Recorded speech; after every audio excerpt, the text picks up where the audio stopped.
you, every single one of you out there, have a chance to be a part of the greatest organization the NFL has ever seen, the Dallas Cowboys. And you are fans of a championship football team. And what do? You blog. You blog so hard that you're running up and down the internet all night long. If it's 4 o'clock in the morning and you got to get another story out, you blog. You know why? Because you know more about your team than anybody else. There is 32 teams in the league. 32 teams. You expect them to know every team like you know yours? Wait, they don't. They don't. And how do you do this? You go to the Dallas Cowboys show, you get a blog, and you blog about the Cowboys. You blog all night long about the Cowboys. You tell people what they need to know about the Cowboys instead of letting people tell you. That's what you did all last year. No more.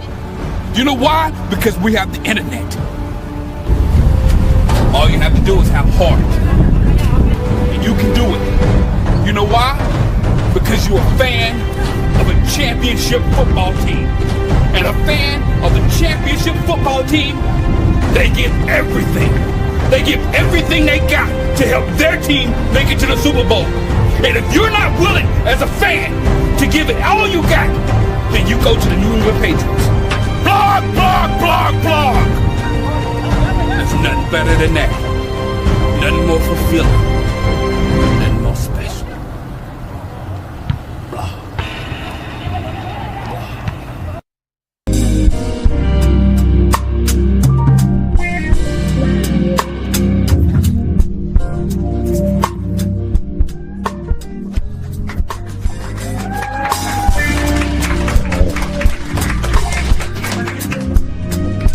Big time, you got us. Oh my God.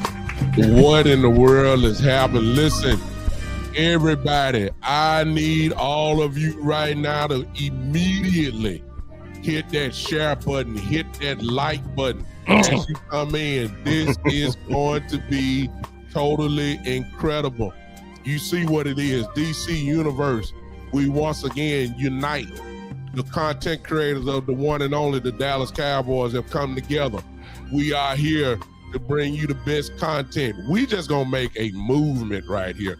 We gonna make sure that the Jones family see this tonight. Somebody just hit it, just share it to somebody. If you know players, send it to everyone.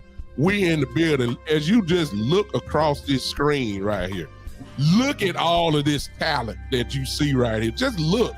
I don't have to look. Do I even have to say anything? Look, I don't have to introduce them, but I will. But because these are the best. Look, boss. That was it. Lou Takes is in the building. Henry DeMoore. Star is in the building. Amp coming through the smoke like Ric Flair. You see myself. You got Landlord in the building. Here's the funny part. There's more.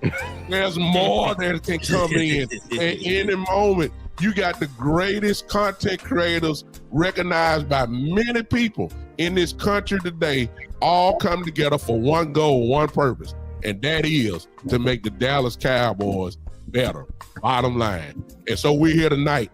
This ain't entertainment. Ladies and gentlemen, as you come into the chat, you have just entered a war. This is gonna be a war tonight. We serious business about this. And I can't think of any better people to be associated with at the moment. We're gonna get the quick preliminaries out of the way, and then we're going to work real quick. Boss Cowboy, what's up? What's up with it, man? So obviously I wanted to give my opening statements real quick, because I want to get y'all prepared for what's getting ready to happen. We have two sides. So basically we have people that really believe in some particular offensive lineman, and we believe that they're BPA. So when we're thinking that, we know we're on an uphill battle. Like, we already know that most people don't want that. But I want to prepare you for some wee-woo that's likely getting ready to happen from the other side. The other side is represented by Landlord. You know, you can't trust him. He run a trap house. Nefariousness. You can't trust him. He run a trap. So then you got Henny, you know, so you already know, like, he the stat nerd hood, you know, he the hood stat nerd. So you got to keep your eyes open. You know, the person that's going to, you know, keep it kind of PG and sweet, that's going to be Star, but you got to watch them sweet ones. Them the ones that'll stab you. So it's gonna be stuff like this. I'm gonna just tell you what they gonna say on the opening. I'm telling you what they gonna say. They gonna say, trying to pull an Eminem 8 Mile, man. We ain't listening to all that. so man. this is the beautiful thing about today. See, when people interrupt me, I can do this. See, that's the beautiful thing about days like this. So what you do is when they interrupt you today, it's gonna be order up in here. You know what I'm saying? So on my opening statement, so I'm gonna say this: they go do stuff like this. They go try to make you believe that your team can't get better unless they get a weapon only at 12. That's gonna be a lie. They go also try to lie to you and make you believe that offensive line is okay. You really don't need it. So they gonna play a whole lot of head games with you. So I just want to come prepared, ladies and gentlemen of the jury, and let you know that the OC who is on the good side, so is Lou, and so is myself, and we're outnumbered. We still go whoop them. We still go whoop them. And see, they cheat us too. See, because landlord said he wasn't go showed up, he still showed up. Listen, they're shady on the other side. You already pulled one. You see, it's different. It's different today, landlord. It's different today. It's different. You sing. Cause look, you can't be soon. It's different today. I already see this finna be nefarious. Yeah, it is. It's gonna be very nefarious if you. How you shooting shots, damn? You see how it's gonna be when you cut me off. It's gonna be dirty. So it's like ain't nobody gonna get no word in. So let's go. So anyway, man, my opening statements, ladies and gentlemen of the jury, is we're gonna have you convinced today. Just be open-minded. That's my opening statement. All right. All well, right. Can I get my opening statement? Hold on. Everybody gonna get one. What's up, Lou? We're gonna go down the line. Come on, talk, Lou. Okay. Ladies and gentlemen of the jury, we are arguing BPA or trenches versus weapons. And here today on this show right here, we will convince you to consider with the 12th pick outside the lottery, a high value pick to not hone in and pick off your emotions. We are here to argue straight facts, argue a player, argue the past, argue your future, and we here to take everyone on the team into account. We are not going to be selfish, and we're going to put the Dallas Cowboys first. That is my opening statement, short and sweet. Showtime, Henry DeMoore, what's up? All right. So for my opening statement, I'm going to prove to you that they are trying to sell you a lie. They are trying to fabricate, a demand for offensive line where there is not one. Your team is bleeding out, dying slowly at other key positions, but they want to use pick 12 for a position that is already filled with a player that is serviceable and have played well in the opportunities given to him. They do not believe in draft and develop. They only believe in draft. So we have one player on this team that is developing, and his name is Brock Hoffman. But because he is not some super hyped up, overly loved pick that they have pined over for months, he is no good for them because he is not a first round pick. He cannot play for the vaunted offensive line of Dallas Cowboys. Even though history says the Dallas Cowboys' best line back in the 90s was constructed fully from people from second round pick, undrafted picks. Nobody on that line was first round. So they want to use pick number 12 for a position that is already filled when you don't have a true wide receiver 2. There's other positions that actually need 12. So we can argue BPA and weapon, but I'm here to tell you that offensive line, especially guard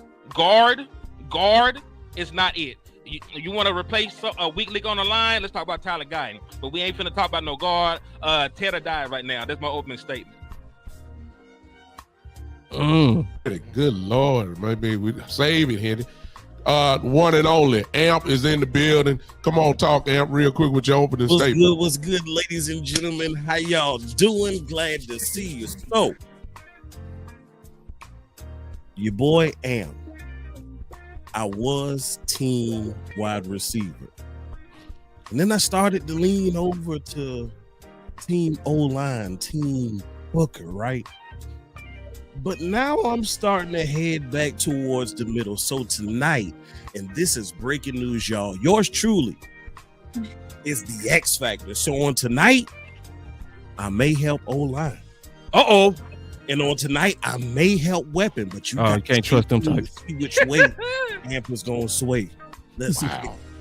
Got the wild card in the building. Double cross. My goodness, he'll turn I love it tonight. Come on, landlord in the building. Landlord from Alabama. Yeah. Come on, talk, man. Yes, sir. I go by landlord from Alabama. If you didn't know, you know what I'm saying? We got a really, what can you call boss at this point? Because, you know, he playing real dirty right now. He throwing shots and then he gonna mute me. I don't know where they do that at. That must be some Oak Cliff stuff, some Dallas stuff. We don't play like that. You know what I'm saying? He playing real dirty. But, yeah, man, they want to sell you on a lot of wee-woo, as in his words. It's a lot of wee-woo going on, y'all. We done had all these great old linemen throughout the years. Tell us where that put us at. What did that do for us? Oh, Dak Prescott got great block, but didn't find nobody open because them boys was all over. So I just want to say, man, we done had the best of the best O-linemen, and we still got nothing. Y'all talking about, oh, the best we ever had was with O-linemen. We just had great O-linemen. We just had O-linemen of the decade. But y'all talking about the only way we could succeed if we got O-linemen. Man, and then y'all so greedy. Y'all don't want to at least get a second round O-lineman. Like, all I want is a real pick at 12 as a weapon. That's all I want. Y'all can have the rest of the draft for real. Like, all I want is a certified, bona fide weapon at 12. Y'all can have second round and do what you want to do with it. But y'all greedy. So that's what's gonna lead to y'all demise today. And I told you, they came dressed for their funeral today, Mr. Boss. So hey, we shooting all kind of shots. We want all the smoke. Let's do it.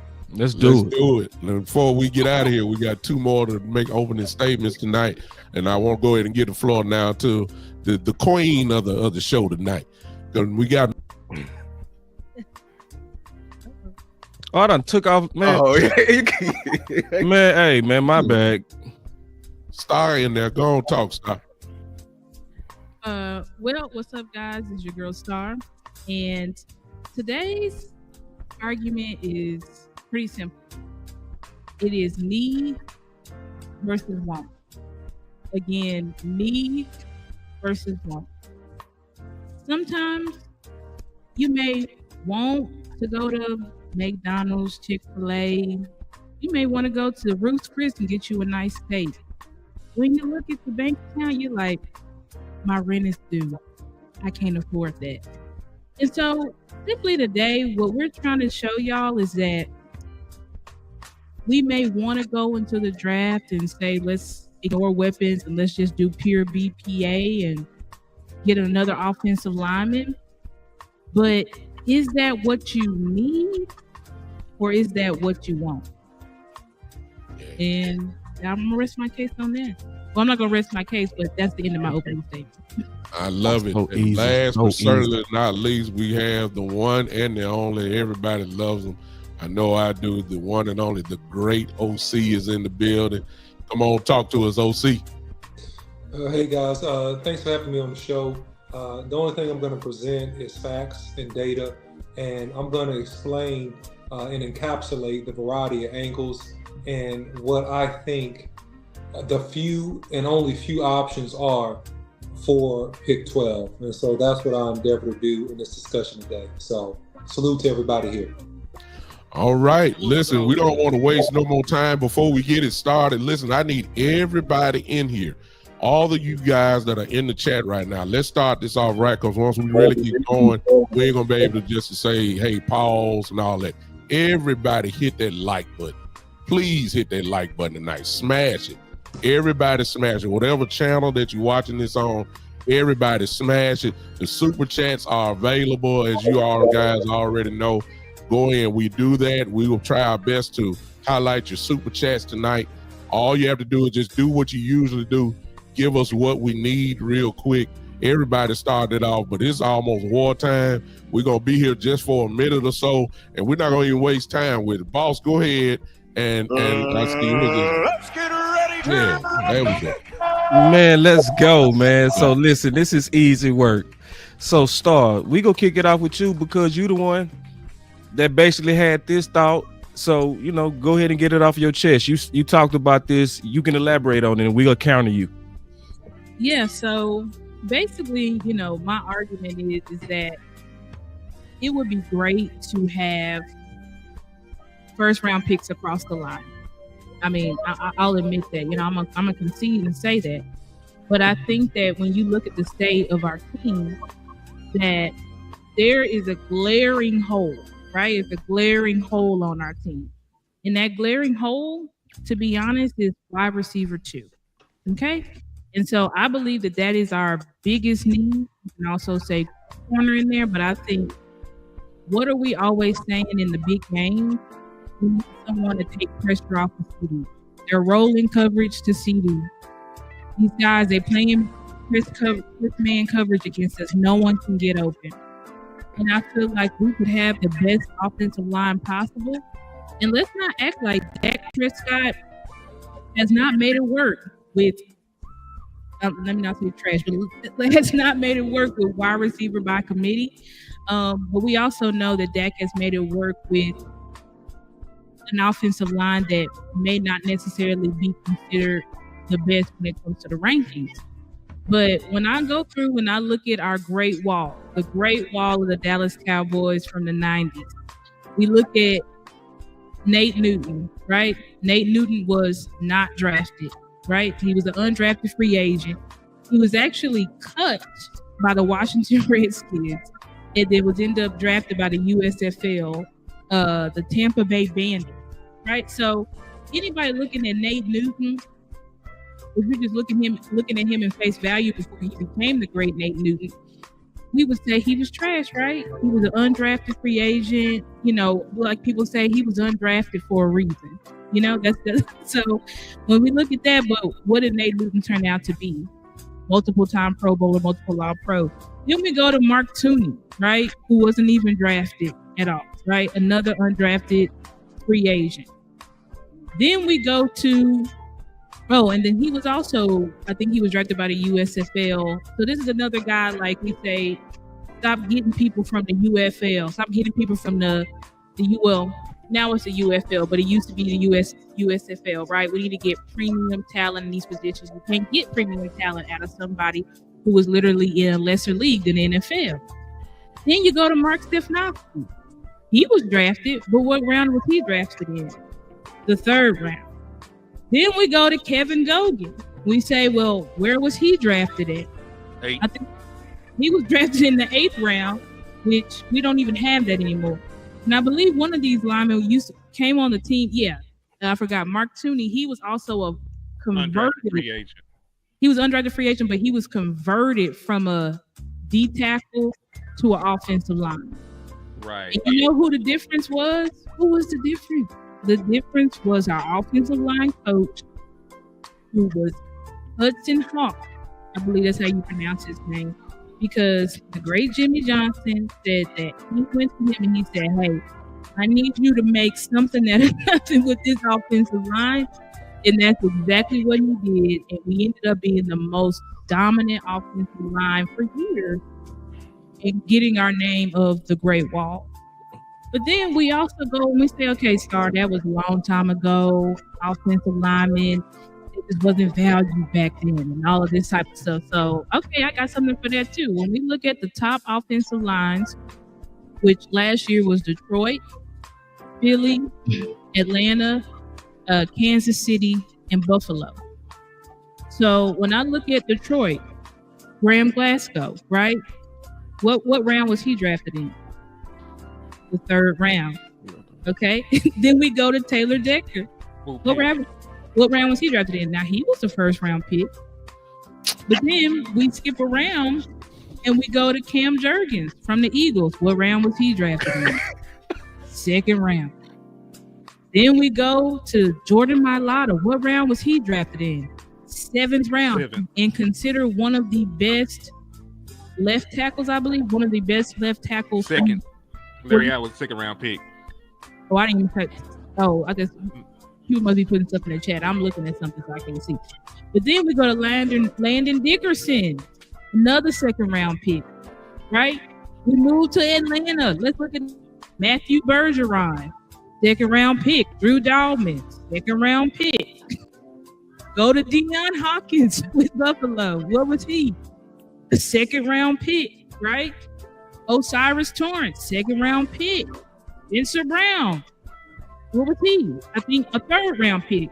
So I think I'm putting the nail in the coffin that you do not need premium weapons across the line. Yes, all of these lines that I mentioned, they do have first round picks on the line, but guess what? So do the Dallas Cowboys. So it's not like we're trying to say, let's do it like the 90s style. Let's get a deep tackle and put him at guard. No, we're not trying to do all of that. But what we're trying to say is when you have a glaring hole on your team, you have to address that glaring hole before anything else. You don't have the luxury. That's my argument. We don't have the luxury, especially if we don't go and Allen to Dallas. But if we don't go and get a free agent wide receiver too, then that's pigeonholing us to the point where you can go ahead and address your need. I mean, your want. You can go ahead and address it and just say, let's just be a BPA and it'll be great. But then what happens again when you still have that same issue? No one's open. No one can be pressed, right? Because guess what? Great wide receivers help the offensive line. If they can get open quickly, then and the quarterback can get the ball out. Somebody like Tom Brady, that was his specialty, right? Get that ball out fast. So it's like you may not have this offensive line, but you make your offensive line play better if you can get the ball out faster. The way you get the ball out faster is if you have better weapons and you have better scheme. And I'm gonna rest my case on that. That was so weak, man. We got to counter that, man. Like, and we was all so patient. Shout out to the team, man. Shout out to the team. I just want to ask Lou, do you want a banger or OC? Which one of y'all want a banger? Because I sure would easily bang that. I'm gonna let the OC go first. I'll come up behind. Let's go, man. And Star, I like you a lot, Star. I like you a lot. I respect your content. I respect what you do. I think that you're amazing at what you do, and you're super talented podcaster. I will say this. I will say respectfully, we're not in the 90s, and if you look at the offenses that have been elite over the last 10 Super Bowls, you see top 10 offensive lines.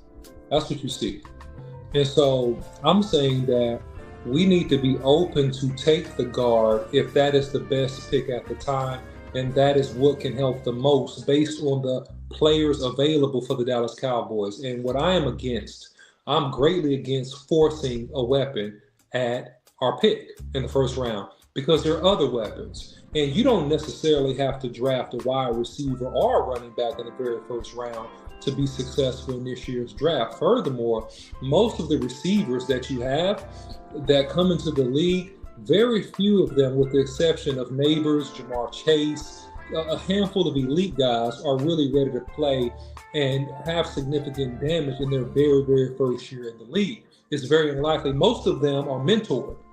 They're mentored a year or two, and they develop into true number ones or number one Bs. I would say that.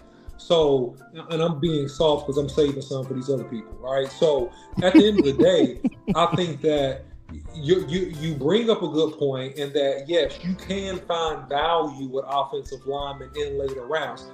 That's true, but the trend, even some of the people you named, Dickerson, these guys are drafted early. And also, on a 360 view, we have to consider something we haven't considered. Brian Schottenheimer, how does he like to run his offense? What will he do? That's what we got to think about. What he wants to do is power run this football, zone, inside zone, some toss, some ISO. That's what he wants to do. That is what he wants. So his priority is going to be some power up in the front of that line. That is going to be a priority for him. And he wants to play action pass. And if we go back to Seattle and we go back to where Russell Wilson was throwing 40 touchdowns, they had beef and strength at the point of attack. And furthermore, they didn't really have a second receiver. They didn't. I'm not saying we shouldn't get one. They had Lockett. They were play action passing, Teach and 'em. completing a variety of routes to Lockett and these no-name receivers. Simmer down, boss. Furthermore, there were two backs. There were two backs that he had that when Beast Mode left, it was two no-name backs. I don't even remember their names. I would have to Google it. But these guys both rushed for 1,000 yards underneath Brian Schottenheimer's offense. So I'm saying you don't do that without a quality offensive line. Am I saying that you 100% you have to draft the guard with the first pick? No, I'm not saying that. But I'm saying it needs to be something based upon the 360. And I'll shut up because I'm going to save some for you guys. It has to be something that's considered based on the 360 what's going on with this team. And you can't throw it out the window and say that's the bad thing to do. That's my statement for now. You guys go ahead. Let me jump in real quick, boss. I know you're ready, but we can't have a 2-on-1. Why we can't? No, I got a rebuttal for that. They the ones who got the time. I got a rebuttal. I got a rebuttal too. Hold tight. We just had Star. That's weapon. Then we had the OC, so now we're gonna switch it back to the weapon. Then we'll come back to. No, we still on that same topic. I was gonna be quick. We keeping the same topic, but we're gonna have the rebuttal. But you're gonna be drilling it home if y'all keep going back to back. Okay, my bad. I get it. I get it now. I'm just so ready to shoot y'all. Go ahead. Go ahead, Lance. I get them. She had some specific stuff. So that means I'm gonna have to count them both of them, and I'm ready to do that. Is that easy cool? work, man? Well, let's go then, landlord. Let's get it. Easy work. Let's go. This is what I want to tell y'all though, because it's basically what y'all failing to realize. The biggest error y'all taking right now is the way that y'all pushing for us to do this. It's the way we've been doing it, and we've been failing. So why would we do it again? Y'all pushing for the same stupid stuff. Like, just being real, bro, we've been drafting O-line. That's what we've been doing.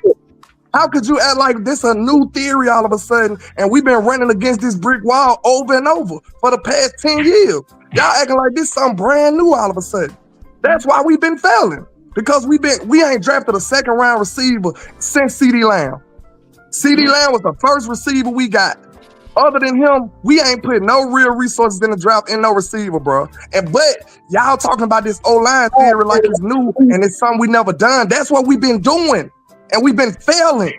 So if anybody need their own, if anybody need to represent a new theory, it's us. Y'all done had y'all time. That's exactly what we've been doing. So how y'all acting like y'all just discovered the wheel or something? Is y'all crazy, man?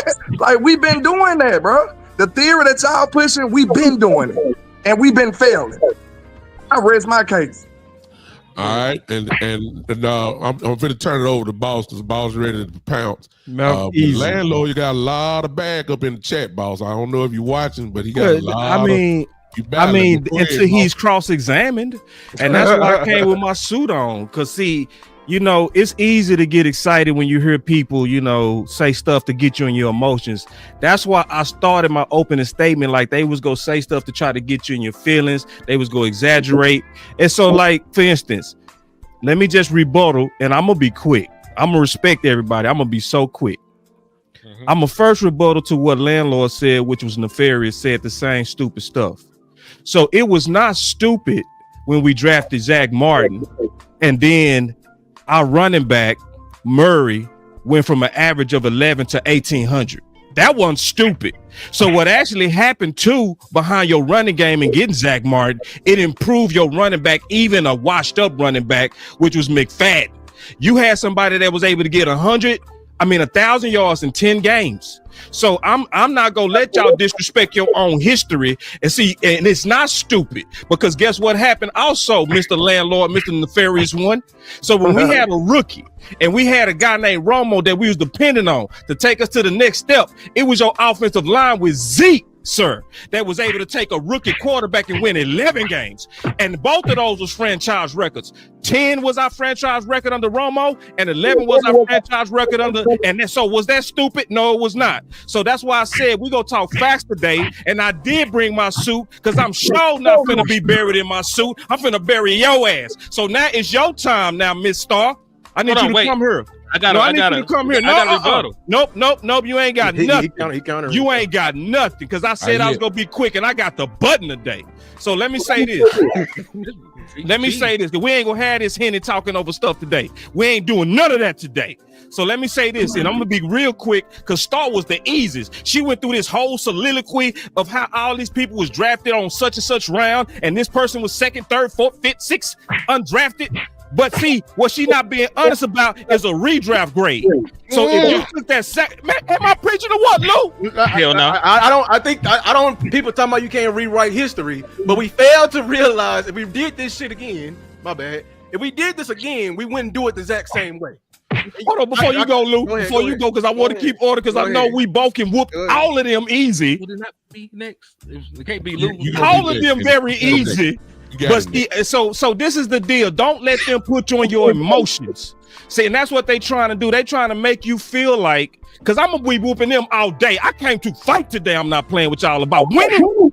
I'm talking about winning. So I'm about winning so much that I'll go against the crowd. I'll go against all my favorite friends on this chat. Because y'all wrong except the OC and Lou. Because you don't know your history.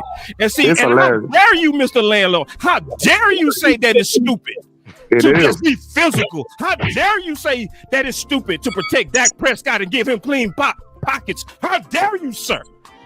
I rest my case. And hold on, you address me. You address me. Can I come right back real quick? Because he said landlord. I got Henny on the dance. He said landlord name though. Hold on. I got you, cuz. I got you. Don't trip. Because you see. Look at Angry. Now you see. You see, Boss speaks about emotion, but he's the emotional one right now because he's fighting for his very soul. He's fighting for his very soul right now for this offensive lineman that will not help you. Because last time I checked, you want to talk about facts. The facts are you have one of the worst wide receiving rooms in the National Football League in terms of separation. You got one guy that you can target. This should not be a situation where your wide receiver one goes down and your season's just about over. That's something that happened with your quarterback. That should not be the same thing for a wide receiver.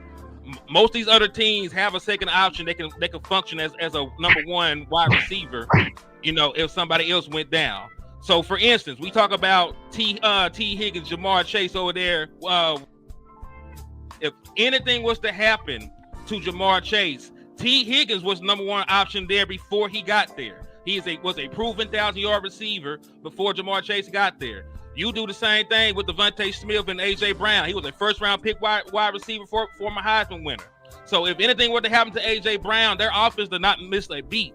You are not in position like that with the way your team is currently constructed. Also, you mentioned you're in the business of winning. You were able to draft all those nice offensive linemen because you were sorry as hell. You were not winning football games when you were in the process of building that offensive line. You were going 8-8, getting your ass whooped all around. That's why you were able to get the offensive line. And then you also mentioned Ezekiel Elliott and how they ran all over people. Zeke was pick number 4. He was the 4th overall pick. They didn't do that with a no-name running back. And yes, we are pushing back on redraft grades because if it was a 5th, everybody on this panel be drunk, wrecking their cars, killing themselves because that stuff is fictitious. It's fan fiction. It's made up. That's not what happened. What happened was all them boys did go in the 2nd and undrafted and 3rd and 10th and 8th round. And what they did draft in the 1st round, what you left out, is Emmitt Smith, the greatest running back of all time in the 1st. They drafted Michael Irvin in the 1st. They drafted Alvin Harper in the 1st. Your history that you want to rewrite because it does not fit a particular narrative that you're trying to push for the general public is you invested heavily in weapons. You also invested in free agency. I ain't gonna talk about that. But you invested heavily with 1st round assets into weapons, and then you built that offensive line from the ground up with 2nd round picks and some journeymen. So guess what? We're gonna do it again. We got Brock Hoffman. He graded out very good. I just went and watched this game against the Bengals. He played good football.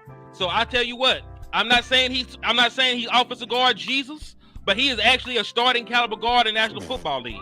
He's that's all you want. He started 7 games for you and he graded out top 11. Did Tyler Booker do that? Did Tyler Booker do that? No, he was playing against some Did Booker do that? folks. Hold on. Did Ted do that? Hold on. This is my Let time. him roll, Luke. Let him roll, Luke. You the Let him main roll. one. You the main one talking about reclaiming your time. When niggas start cooking, they get too hot in the kitchen. One time to turn the dial down. Don't do that, boss. Don't Boss do that. ain't muted nobody on his side. Boss ain't muted nobody on his side. Ain't muted himself either. He the main one interrupting. Hey, that's all I'm saying. You are dressed for your funeral. You about dead right now. All I'm trying to say, kinfolk, is that you can rewrite history all you want. It don't change the fact about what actually happened. It don't change the fact that your offensive line graded out top 7 in every damn thing. So I don't know what to tell you. You want to get a guard when the weakest link on your offensive line is Tyler Guyton. Now, if you were talking about getting the best tackle in the draft, I might actually humor you. But you're talking about a guard. You talk about a guard. You talk about a position that's already filled with a starting caliber player. We don't have a true number 2 wide receiver. Hell, you really talk about BPA. Tell me how the guard better than one of these linebackers. Tell me how the guard is better than a Marvin Hampton, who won the best running back in the draft, got future All-Pro written all over him. Don't push Tyler Booker as being like this. Oh, I can't miss prospect when there are obvious better players than him available at that point. But go ahead, that was my rebuttal. Lou, your mama here, so I want you to fight real good.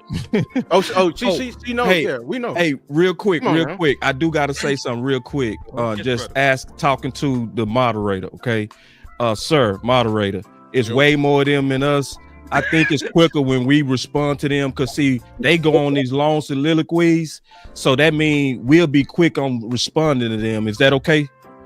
It sounds pretty good. No, it's not, boss. We also have kind of a neutral guy, and I'm gonna call him out because he hiding, and that's Amp. But I'm gonna wait. He not neutral because he hitting the buttons for them. He hitting the buttons for the weapon. He hitting no bunch of men. I've been cooking. The OC cook. He hit one button. That's a double agent. That dude, no, he not. Matter of fact, he went and put on that suit when he saw me put on the suit. It is nothing authentic about that man. That man, no, he ain't neutral. Nothing. So Judge is only right. I'm fighting for what's fair for the jury. The jury, we're outnumbered. They did this at the last minute. We should be able to rebuttal and do it quickly. I think the OC should rebuttal Henny. He had a lot of fallacy. Then quickly, I think Lou should and then me. Just this one time. Is that okay? Why would it be a rebuttal for me when other people have turns? This all started. This is start topic. Okay, we can do that then. We'll go through the turns then. But I'm just saying though, like y'all way more than us, man. So it's like that's. But let's go with it. Whatever you say, Judge. Whatever you say, Judge. Sound like boss crying to me. I'm just saying. I mean, bro, cause see now you stacked the deck, bro. Let's just be honest. You nefarious, bro. You did exactly what your name is, bro. You said you wasn't showing up, so we booked Star, and so then she came in, and then all of a sudden you came in the back door. That is Did you not run one on me yesterday, though? That is trap house content you pulling right there, homeboy. That is trap house. That is shady, bro. What you just pulled was absolutely shady. What you did. Time out. Did you not run one on me yesterday, boss? You ran one on me yesterday. You like, oh, you out of town, so you disqualified. You ran one on me yesterday. I'm standing back. We scheduled this Sunday, bro. We scheduled this. Wide on the set. I love this. We gotta leave it to the judge. Give me loose single screen. Loose single screen. Loose single screen. Bishop, you need to. Judge, you need to hold boss in contempt. Yeah, we got to start. I asked for it though. I did. I asked Judge. He granted me the privilege to speak. So sorry. Oh, come on, Lou. Give me Lou full screen, boss. I got you. Straight facts. Here the facts right here.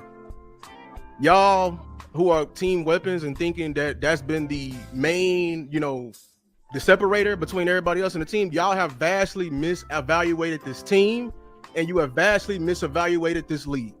We have lost the big game is because we're soft. We're soft. You lost the game in the run and running the ball. That is where the difference makers are. That's who you saw in the AFC and the NFC championship. I vastly asked y'all, how did you view the Super Bowl? How did you view these 2 losses that the Chiefs are taking? Is it because of their weapons? I saw them lose the exact same way, and it's when the D-line was getting after Patrick Mahomes' ass. And I saw Andy Reid looking like Buck Wild. He didn't know what to call. Y'all also claim that Dak has been able to function with a bad O-line. Well, hell, Dak being able to function with bad weapons as well. I turn your attention to 2 years ago when he got damn near MVP for this. So where was the outrage then? What was the difference between the weapons from last year than the year before he won the MVP year? I asked y'all that question because I can tell you the question why we sucked this past year, and it's the reason why we pushing so hard for the trenches right now. Because when you bad in the trenches, the floodgates of hell open up. See, when you reach on a damn tackle and you convert him from right to left, that's what happens. When you have a right guard that's deteriorating in front of your eyes, that's what happens. When your left O-lineman is deteriorating and regressing, that's what happens. When Terrence is regressing, that's what happens. Damn separation shit. Dak Prescott couldn't even get to the first read. I showed y'all the film in the chat. Y'all ignored it. I showed y'all how her big. It wasn't even TJ Watt whooping your ass. Y'all ignored it. But it's okay though. The game is won up front, and y'all fuse to ignore that. I understand you view the game from a fan point of view, but this is your damn history right here. You want to ignore your history so bad, landlord said it didn't work before. Let me hit you with this fact. You ain't been nowhere close to the Super Bowl unless you had a good offensive line. Man, talk to him. You ain't been nowhere close to the Super Bowl unless you had an O-line. That part. So you want to ignore this all you want? How you won in the past is how you only can win, and that's in any sport. So ignore it all you want. Everybody don't want to draft O-line. Let's be for real. Y'all don't want to draft O-line because it's boring. Y'all don't want to draft O-line because it's boring. Talk to him, fucking fly on the wall when we took fucking Zach Martin. Sugar eye boys. Fly on the wall when we took down, Tyron boss. Smith. Sorry. How boss get the ad lib though? How boss get the hype man though? See, this is what I be talking about.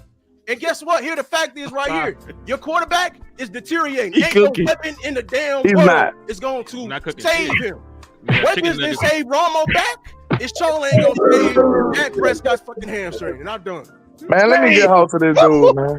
Yeah, go ahead. We need a clap button for that. He mashed out so Man, bad. Oh, I he need to be horrible. muted. I Boss can't need to be believe muted. this, He's man. doing way too Y'all much. just got mutilated. And Boss y'all ain't doing even way got too you much, lying bro. to wrath yet. How are you lying to these people like this? Boss doing way too much, bro. He made This no what we valid gonna point. do. Hold on, he made no valid point at Let all. me have landlord. It's easy work. Then after this How you gonna one be- that's hiding in the weeds back here, it's silent. You know what I'm The one saying? with them buttons shaded. Yeah, he He's down there. crazy. Let me get landlord to go in with Lou said, and then after that, Amber close this topic out real quick. Go ahead, landlord. Okay, this is what I want y'all to understand. He ain't touched on it earlier. If CD Lamb was to go down, bro, our season is over. I don't give a damn how many O-linemen you got. I don't care if Dak's still healthy. It don't even matter. The team it's over with. You don't have nobody to take on that role. Nobody. And no team that's competent will structure their team that way. No team. So this is what I want y'all to understand. Like, we keep saying the same stuff over and over, but y'all done had the track record of doing this. That's what I'm saying. It's almost like the presidential debate. We seen what the people was doing already, what the Democrats was doing. Some people wanted to see it differently now. So I ain't saying that it was right, but y'all had y'all time. We seen what y'all was doing. You see what I'm saying? Now it's time to you do vote for something Trump different. is what you did. Nah, that ain't. See, look, Boss got to get counseled, bro. Boss got to get disqualified because he won't stop talking. I know this your show, but he won't stop talking. So you need to get disqualified. But what I'm saying is, okay, do y'all even value CD Lamb? Because then what I want to ask, I want to ask the whole panel, how much do you value CD Lamb? Because he almost didn't finish the season. He got hurt, and we using him like a workhorse. O-lineman, your season is just fine and dandy, sir. You're going to put another dude in there, and you will be fine. Let CD Lamb get hurt. Everybody going to be singing sad songs on this channel. Everybody going to tune out. The season will be over with. So I don't see how y'all even feel like that. You should prioritize an O-lineman when you can easily replace them. You can easily replace an O-lineman. You can't easily replace CD Lamb. Who is more valuable? One of these random ass O-linemen or CD Lamb? Yeah, see, when you say random O-lineman, that's where you go amiss, man. Yeah, I'm man. sorry, bro. That's not the topic. You had Hold multiple on. roles. You can say that, OC, but we haven't seen these dudes do nothing in that field. That's just what y'all take on these dudes. No, That don't mean it's factual. No, That don't mean it's factual. Tyler Smith was a Pro Bowler, sir. I made that call 2 years ago. That's a first round pick, sir. Zach Martin was a Pro Bowler, perennial Pro Bowler, man. What about Tyler Guyton? What about Tyler Guyton? Tyler Guyton is the rookie, and if you go back, Tyler Smith was a rookie too. Tyler Guyton is a rookie. He's a rookie. And that's what you want to draft. You want to draft a rookie to save the day. And that's the issue here. The issue is this. You ain't going to draft a rookie at wide receiver. They're going to come in and save the day. These guys need maturation and they need a time to develop. And that's what we're saying. I'm not arguing against the point that we need a wide receiver too, because you're correct about that. You're correct about that. But the way that we get the wide receiver too is not overdrafting a rookie who wouldn't have even made the top of the top 10 picks last year in the draft. None of these guys at the top of this draft would have been top 10 picks versus the other guys that all got drafted in the first round last year. They're not as good as the guys last year. And so what you're going to reach in the name of adding a wide receiver to this roster and say, oh, you're going to save the day if CeeDee Lamb gets hurt. No. This is a front office issue that they should address right now in free agency and get the wide receiver too. So I agree with you on that. But the solution is not to come out here and to say, I'm gonna shove this wide receiver first pick, first round down your throat. That's not the solution, landlord. It's not. Man, why y'all so animated? You got dudes doing Lou down there looking like the Wheel of Fortune girl and stuff, man. That was a murder. That was a murder, dog. Y'all so ignorant. That was a murder. Y'all so ignorant. Y'all, first of all, hold on. Y'all let him cut in, first of all. Damn. You all right, dog? All right. Nah, I'm good. We're going to have to let this go. Get up off the floor, bro. Go, y'all. He ain't on the floor because first and foremost. But before we get done with this topic, we're going to go ahead and let Amp close it out because you get to come back with it in the next topic anyway. It's going to be tied into it. Come on, Amp. Give me a solo on Amp. Amp put his hoodie on. No, but give it. Oh, Lord, Amp. OC done put the hood on. We're in trouble. Hey, I told you. We gonna be come on, give me Amp right quick. Solo, boss.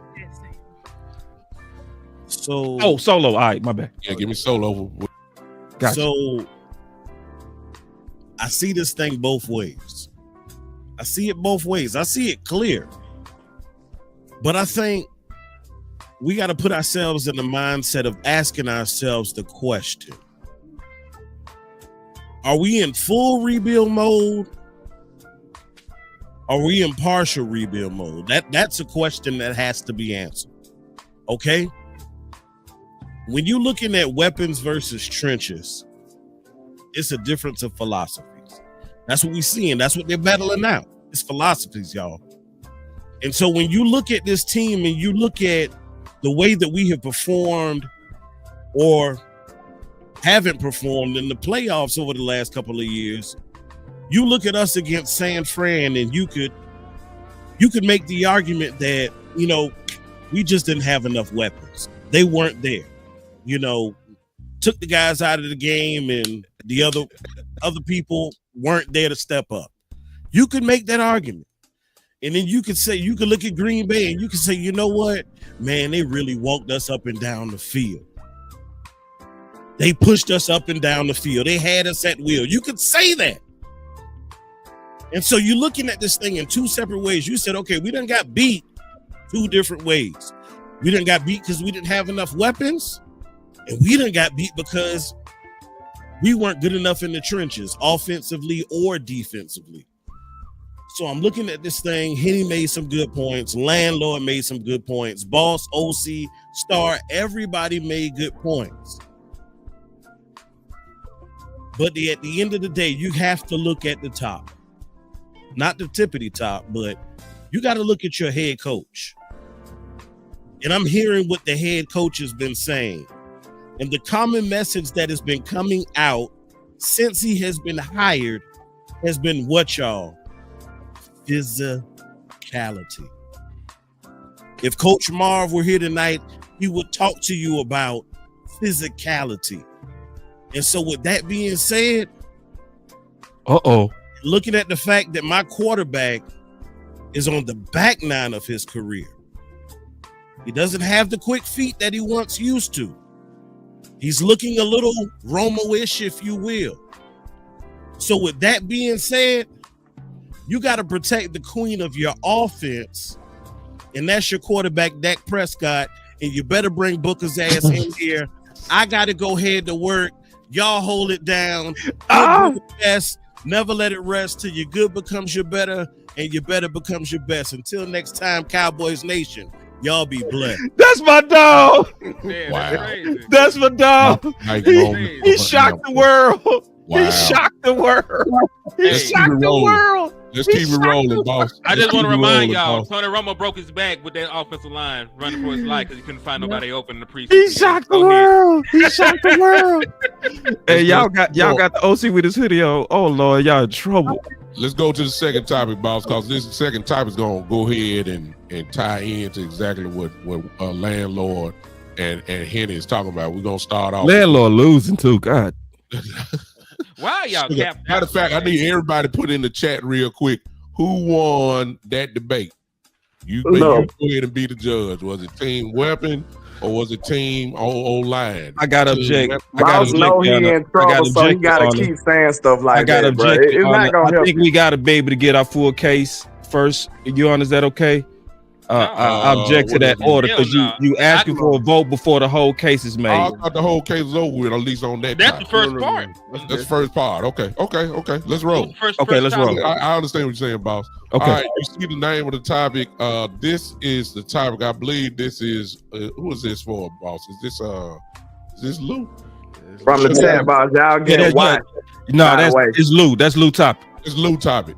Lou, since some people may not understand what that topic is, explain it real quick and go ahead and start it off. Landlord and Henny, y'all gonna fight on this one real good, so I already know what it is, but I want y'all to hear this. Go ahead, Lou. Tell them what this means.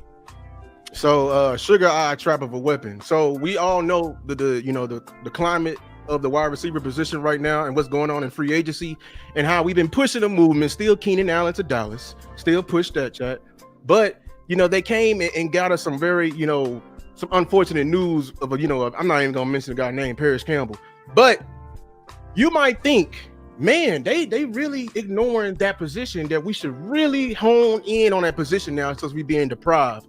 But history states that when you go in with sugar eye, when you go in drafting horny, when you go in honing in on a position, you draft a bust every time. I got facts right here.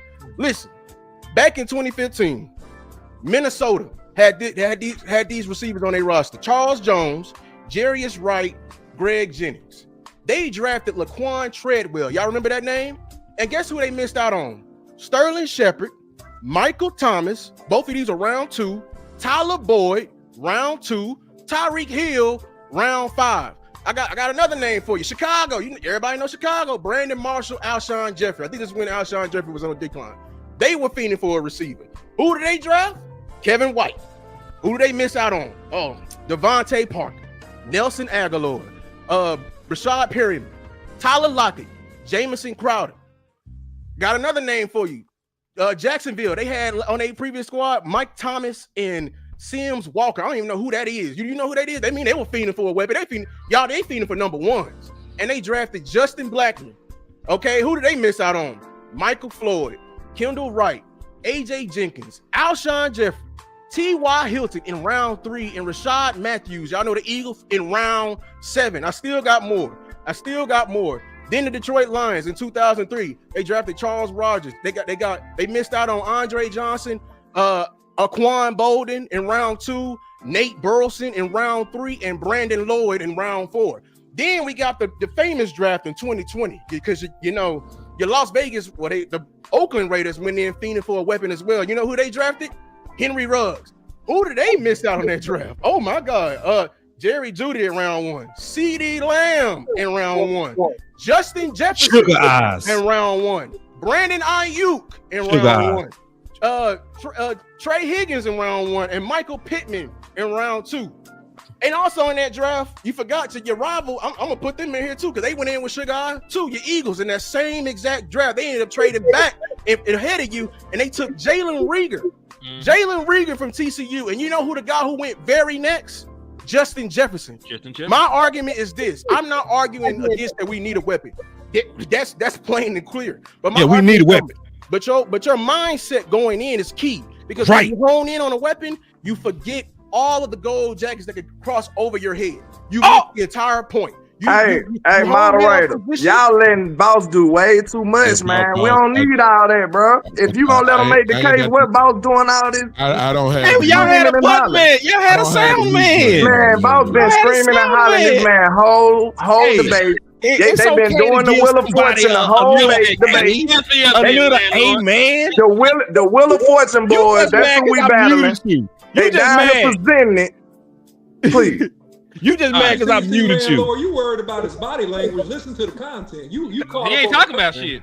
You I can caught tell up on the wrong thing. Listen to Nah, what he's saying. He caught up He on the ain't- wrong thing, He OC. ain't, OC, he ain't These talking about boy that. He ain't animated. talking They about that. animated. He ain't That's talking what about it is. that. Boss been doing all passion. this hollering and It's stuff the whole passion. time. It's And he- passion. listen, hey, You all right, need can some. I You rebuttal? need some so you can get out this weapon stuff you on. Y'all- But you trying y'all to force, need- you trying to force it at 12. What if Cat is gone? You gonna force it? That's what you gonna do. Down, we Okay, can it's go a- ahead. Hold And on. then I you gonna really act like want to you love the rebuttal to him, Cowboys. but You don't love the he ain't Cowboys. got this, boy. He ain't got this, boy. Go ahead. Lou Ian. got through Anyway, you. Let Lou hey. finish up. Here they get a hold to him right after that. My bad, Lou. Lou. Lou My ain't bad, Lou. done? My bad. Now you interrupted him. Oh, you been ad-libbing the whole time. Ain't nothing wrong with little A-man corner. We don't need no hype man, bro. Hey, ain't nothing wrong with little A-man, man. The judge didn't object. You did. So I keep going. You on that Diddy, you all in the video. Hey, I'm Let out that man number. Hey, shine. I'm out. Let that man Hey, shine. hey, I don't rock with Diddy, but I rock with Boss. Let's get it. Go ahead, Lou. Finish up. I'm not arguing weapon, I'm arguing your mindset towards your Right. weapon.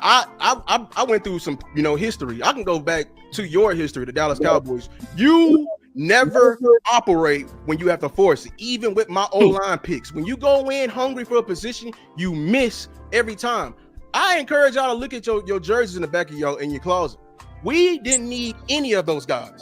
We let the draft happen and the guys fell in your lap. You didn't need Micah. Because how I know that, I was sitting here watching Boss, OC, and J Tuck. They were telling you how he can rush. Even Brian Brothers came on here in your own Cowboys stats, didn't know he can rush, so which means they didn't need him. You didn't need CD. Everybody forget, y'all want to mention all these weapons, but you forget you had Amari, you had pre-injury Michael Gallup. When you let the board fail to you and let bad teams are bad at drafting, as Vach put it, you let the board come to you, you will hit every time. But when you force it, you get the DN, I'm blanking, Taco Charlton, who went very next, TJ Watt. When you force it, you get Tyler Guyton. When you force it, you get Mozzie Smith. That's when you go in keying in on a position, you miss every single time. Okay, and this is my rebuttal because you already mentioned it. Y'all horny as hell for an offensive lineman right now. That's a lie. I'm speaking now. Y'all had all this ad-libbing shit. I apologize. I got my time now. Get him here. So like I was saying before, I was so rudely interrupted by my friends on the panel. I apologize. You good, family? You good? You know it's all love, man. But before that all happened, you went out there and you drafted Tyler Guyton. If you had not moved back and had drafted maybe BPA, you could have got Brian Thomas, who was a 1,200-yard, 12-touchdown wide receiver this year, who I stood on the table for and made multiple videos about, prayed about bringing into Dallas. That was one of the people I wanted to bring in. We wouldn't even be having this conversation right now if you had just let the board fall like you said. No, you cannot interject when I'm on my shit now. You just had a 5 hours goddamn collision. This man ain't even said 2 sentences yet, and he talking about interjection. Get your ass out the way. Sit your ass down. Throw ass down somewhere. Lou, hey, Judge. Lou hated me out there.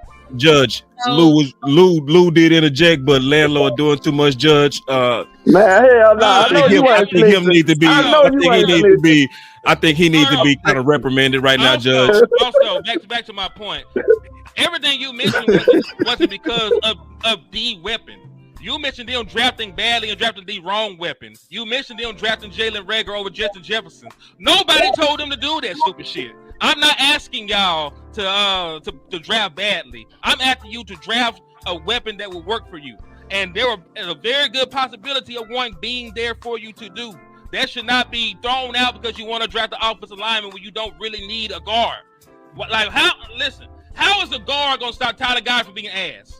How is a guard gonna stop Tyler Guyton from having the most holds in the National Football League, leading the league in penalties, getting benched, getting hurt. How a guard gonna stop Tyler Goddard from being ass when he's the weakest link on your team? You're talking about replacing a guard that graded out top 10 in the limited snaps that he had. That is what you're talking about doing. That's what you want to do. You want to take somebody that is already okay and put a better player there when you have glaring holes everywhere else. This is about wants and needs, like Stars mentioned earlier before. Y'all want a guard. You don't need a guard. You have a serviceable guard right now for you. So I don't understand the place you're going with this. Also, I know it's odd that you say this, but guess what? They're busting offensive line too. You mentioned all the busts they had at wide receiver. They're actually, because they're 5 positions along the offensive line, there's way more busts at offensive line than there are at wide receiver because they're 5 damn positions. So guess what?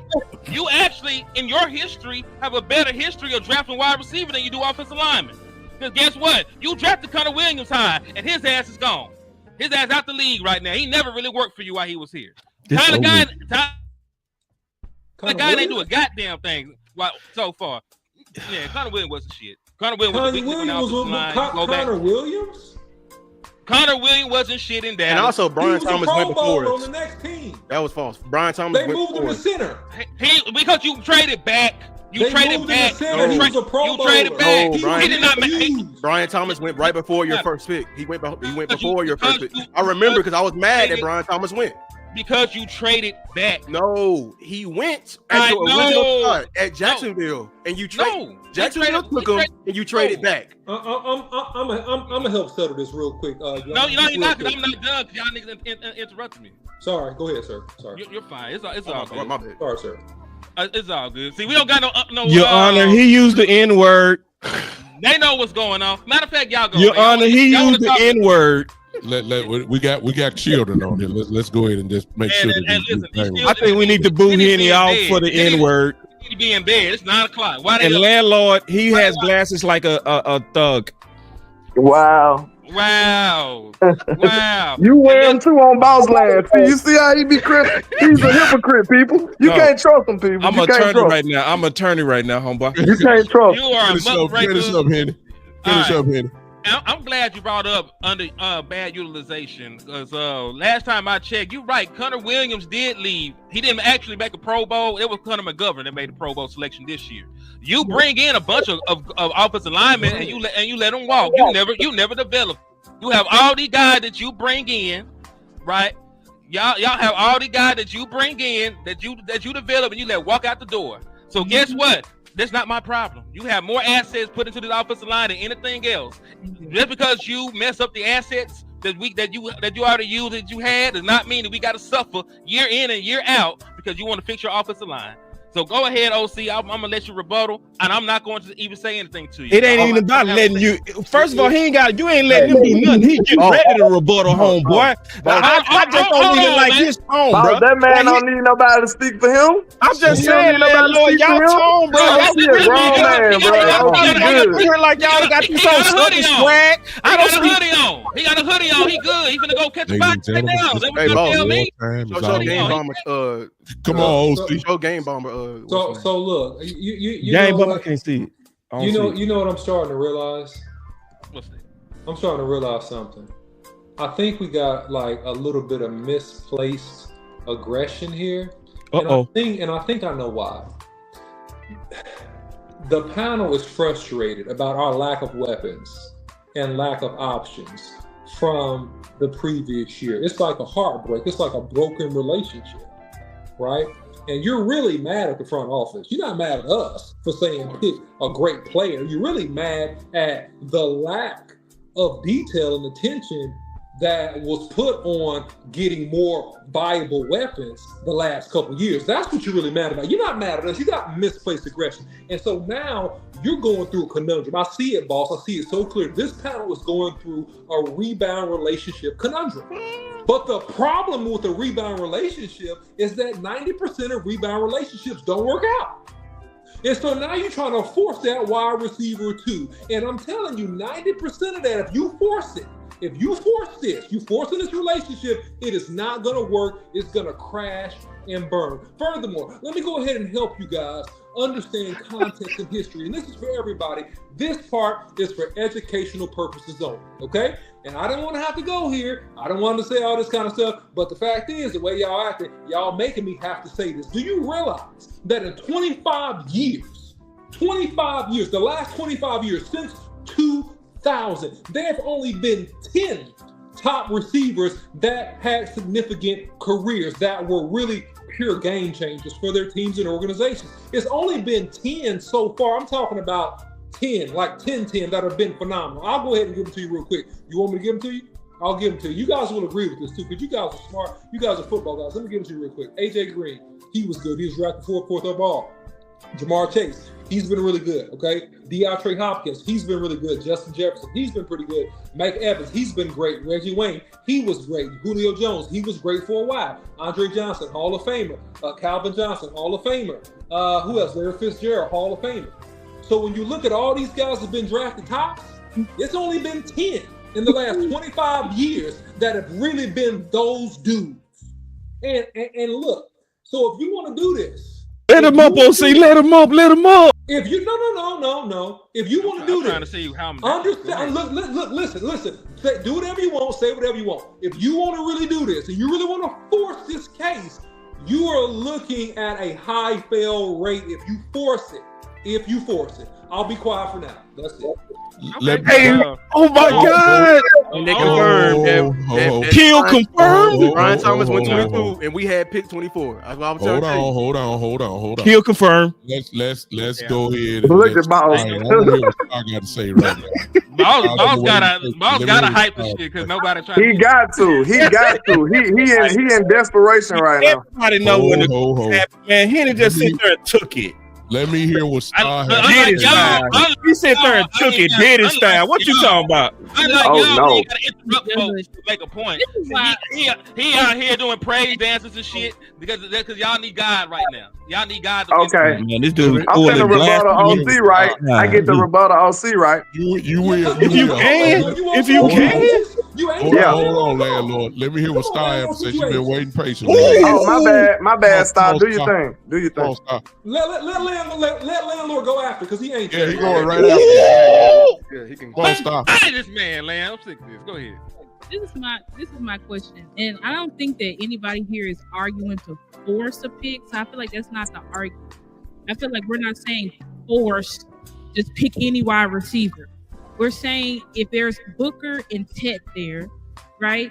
Then who are you gonna pick? And we're saying you're gonna pick Tet over Booker, regardless of where he would have been drafted. I feel like that argument is irrelevant. Where he will be drafted here and there. It's like you can only be drafted in the draft that you're drafted. And then another question is this: Philly, what happened in the Super Bowl? Didn't Saquon get shut down? Facts. Saquon got shut down, but what happened? They were still able to win that game and dominate because you have two dominant weapons on the outside. Let's go to our history. 2018, didn't we have the best offensive line? Didn't we have prime Ezekiel Elliott, the leading rusher or whatever the hell? And what happened? We couldn't score points. Zeke was held to like 40 or 60 yards behind that great offensive line. We thought Zeke was just going to carry us to victory. He didn't do shit. And it's the same thing in 2014. Oh, we got DeMarco Murray. He's the great leading rusher and all of that type of stuff. But at the end of the day, what happened? L. 2022, what happened? Have a good offensive line. We had no weapons. It's another L. So what we're trying to say is you can go and get the great offensive line. You can have premium picks. We don't have it to where we can run to victory in playoffs. And honestly, the best teams in playoffs know how to stop the damn run. So they're going to stop you. So what happens when you get to the big game and you can't run the ball up and down the field? What happens? You're gonna be screwed because you don't have any more weapons to help you That's the issue here, and that's what we're trying to argue. No one's saying force a pick, but you're saying we need to go and get a actual premium weapon. And if Booker is there and Ted is there, you need to pick Ted because he's going to help you more than Booker. And I don't care if you break Emmitt Smith's record in the regular season. I don't care about that.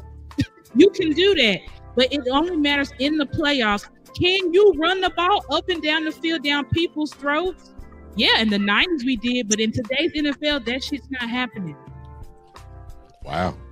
Okay, hold on. He said I can go right out because OC think it's a game. Hey, I know you dope, but I'm dope too. Side. Hey, I'm dope too. Hey, let's put y'all. Can we put them side by I know side? you dope, but I'm dope too. Let's do it. See, he talking real fly. We got to put these boys side by side. He Let's talking do it. real hot, like he acting like Bama better than Texas. It is. Let's do it. Let's go. Landlord and OC. Let's go. All right. This is what I want to see because I've been seeing this show, and I gotta do y'all like this. So y'all narrative finna get exposed, and this is how. Okay, I've been seeing y'all pushing this all show. Don't force it. Don't force it. Y'all playing with our football intelligence. Of course, we're not trying to force a pick. That's not what we're trying to do. But guess what? Y'all the ones trying to force a pick. Oh, you want to know how? Because Booker ain't being, he's not put up to that level y'all trying to draft him at. All our weapons is over him.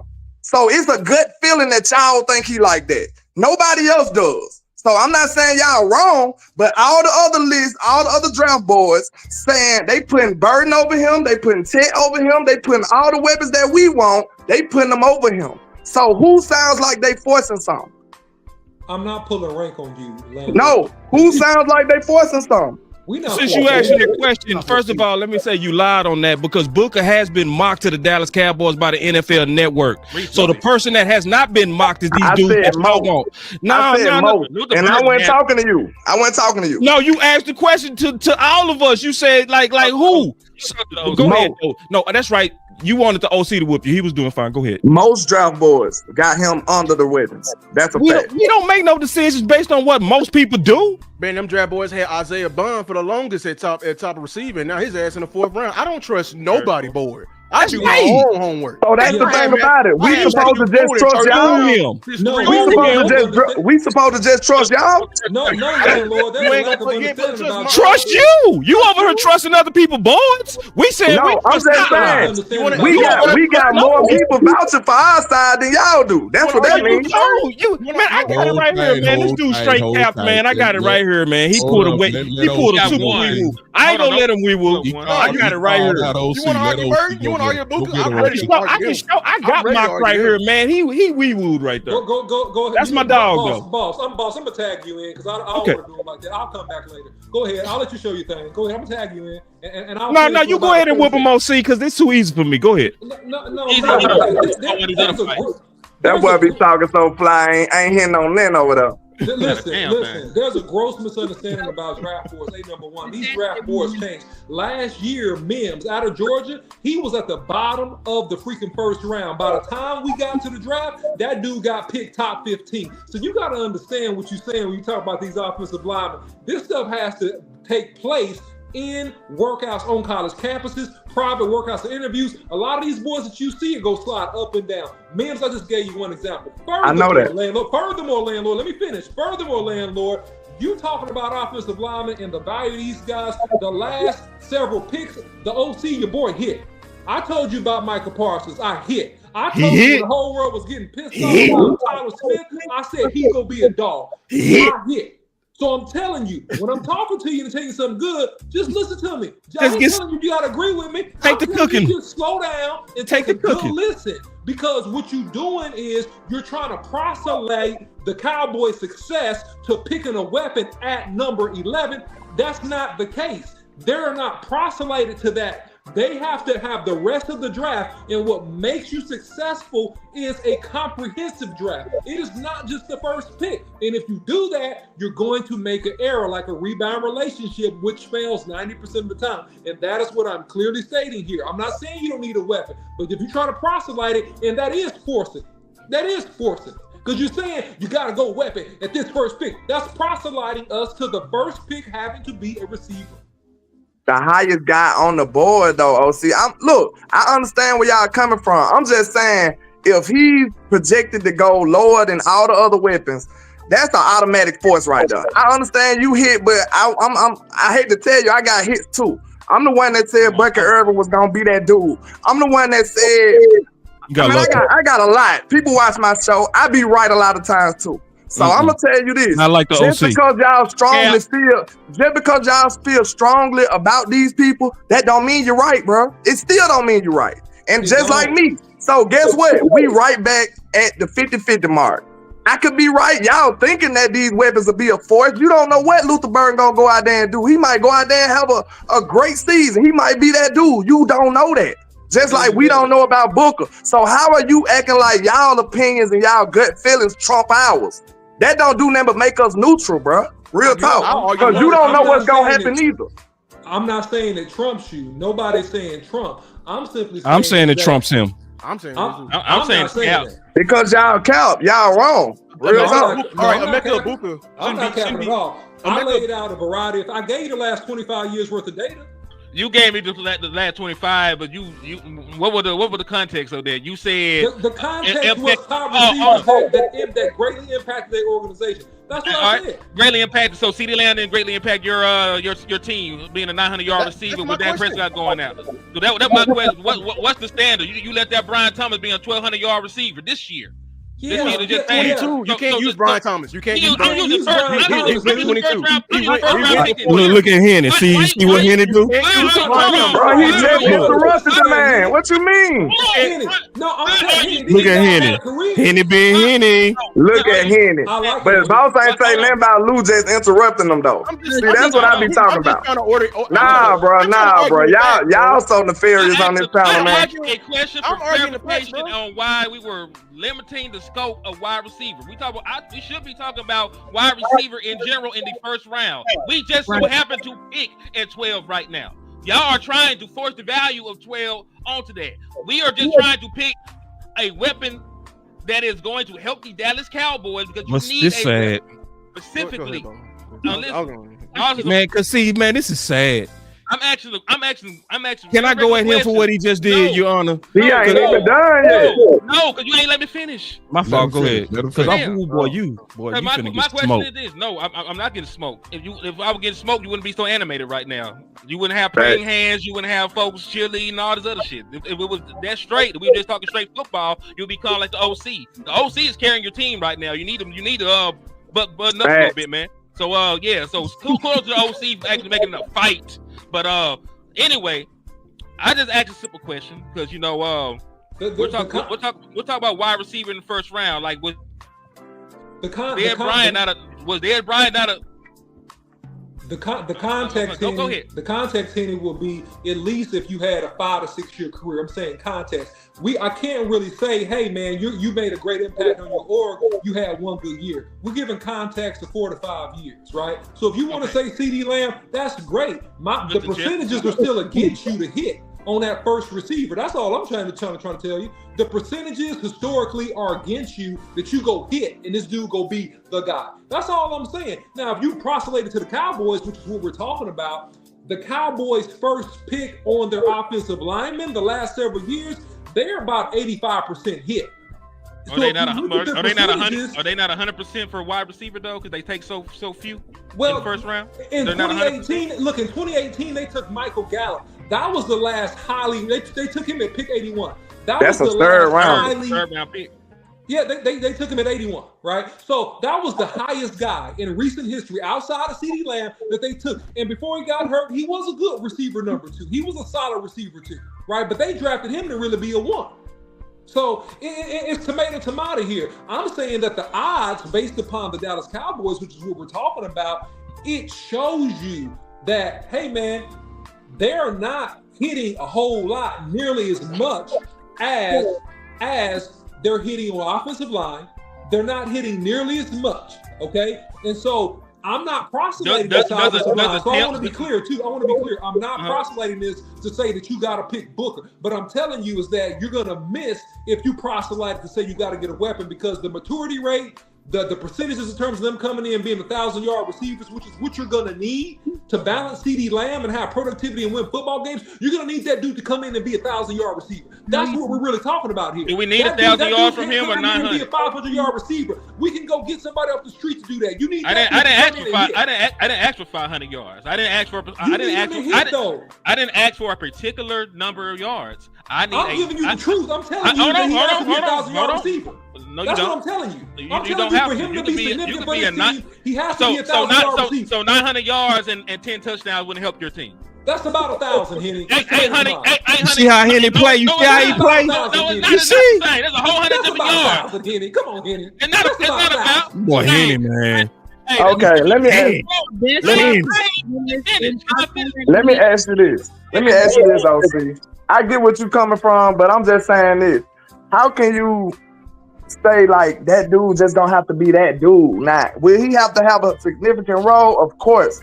But he got the best security blanket in the league. He got CeeDee Lamb right there with him. That take a lot of pressure off of him right there. We're not asking him to be the GOAT receiver year one. We just asking him to be a productive receiver, be a consistent threat. It don't matter what type of numbers that look like. If he out there making the coverage roll, if he out there making them adjust the way they want to play us, that's what it is. But guess what? Guess what though? Matter. Because if he's not good enough, they're not going to roll coverage. If they can cover him with a nickel corner or a dime corner, they ain't rolling no coverage. That's why we said get one in the first round. That's why. You gotta win, and you underestimate the transition with these receivers. They going against 4-6 and 4-7. They going against 4-4 and 4-3 every single week, and it's an adjustment for these guys. Most of these guys are not coming in here dominating these pro NFL DBs, bro. Nah, OC, that's not true. That's not true. That's not true. Hold on. That's not true. It's so many receivers that been coming in as Ricky's cooking year one. What do you mean? Name them, landlord. Name all the wide. Most of the wide receivers or the Brian Thomas just came in and cooked year one. Jordan Addison just came in and cooked year one. He did. What's the receiver from Baltimore? The short dude, he came in and cooked year one. He was actually Baltimore number one receiver in year one. He was that. What you talking about? Atlanta had a good receiver year one. McConkey just came in with 1,100 yards. And time out. I want to say this, boss. I give you your respect for that because you done had this conversation before, so you can't disagree with me. I ain't gonna disagree with that.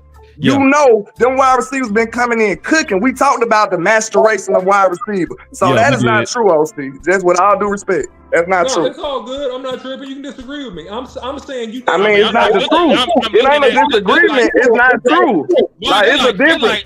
It's a difference. It's not the truth. Like 50 wide receivers that had 1,000 yards as a rookie. You named me 3 receivers. Bro, I don't have it in the top of my head, but it's many of them, OC. It's many. I got the list. My league neighbors: Brian Thomas, Larry McConkey, Puka Nacua, Chris Olave, Garrett Wilson, Jalen Waddle, Jamar Chase, Justin Jefferson, AJ Brown, Michael Thomas, Amari Cooper, oh my God, Odell Beckham, Mike Mike Evans, Keenan Allen, AJ Green, Marcus Colston, get him out of here, Clayton, Aquan Bolden, Randy Moss, get him out of here, Joey Galloway, Bill Cooks, Brandon Givens. I'm gonna stop. How many years? That's a body. That's a body right there. Y'all want to call out wins? That's a body right there. Mike drop. It's over. It's over. Hey, you landed a punch. It's over. No, it ain't over. It's over. It ain't over. Mike drop. No, it ain't over. That boy did. Landed a punch. That boy did. He in the pack. So listen, you know what? You know what we need to do? Let's draft. I'm tired of talking theory. Can we draft? Let's draft. I'm sick of this. Yeah, let's do that real quick because that's gonna settle out. We're just gonna keep going back and forth I'm with loving this shit though. Let's do the weapon first, boss. Let's do the weapons first. Do offensive line first. They've been fiending for it. Do offensive line. Let's just do offensive line. No, what he's saying is the group. He's saying the group. So he's saying weapons y'all picking first. So really, the weapons as far as I'm looking at it right now. Y'all should be able to find like 20 wide receivers Wait a based on minute, that list. so That let you me went get back to started. 1999 here. Is that nothing? Nothing go back? Yeah, we went back to the 90s, bro. That boy went back to 1999. That's my guy. It evens out, y'all. Really because we just got three. I just named He all went them back to names. 19. He went back to 1996. Looking at Some of them going with 2014, I just named all them names, bro. 2018, I'm 2020. talking about in recent history per year. How many balls in recent history? man, let's draft, man. Let's draft. Let's draft. Most of them was recent history. Let's draft. Let's draft. Most of them was recent history. Let's draft. Okay.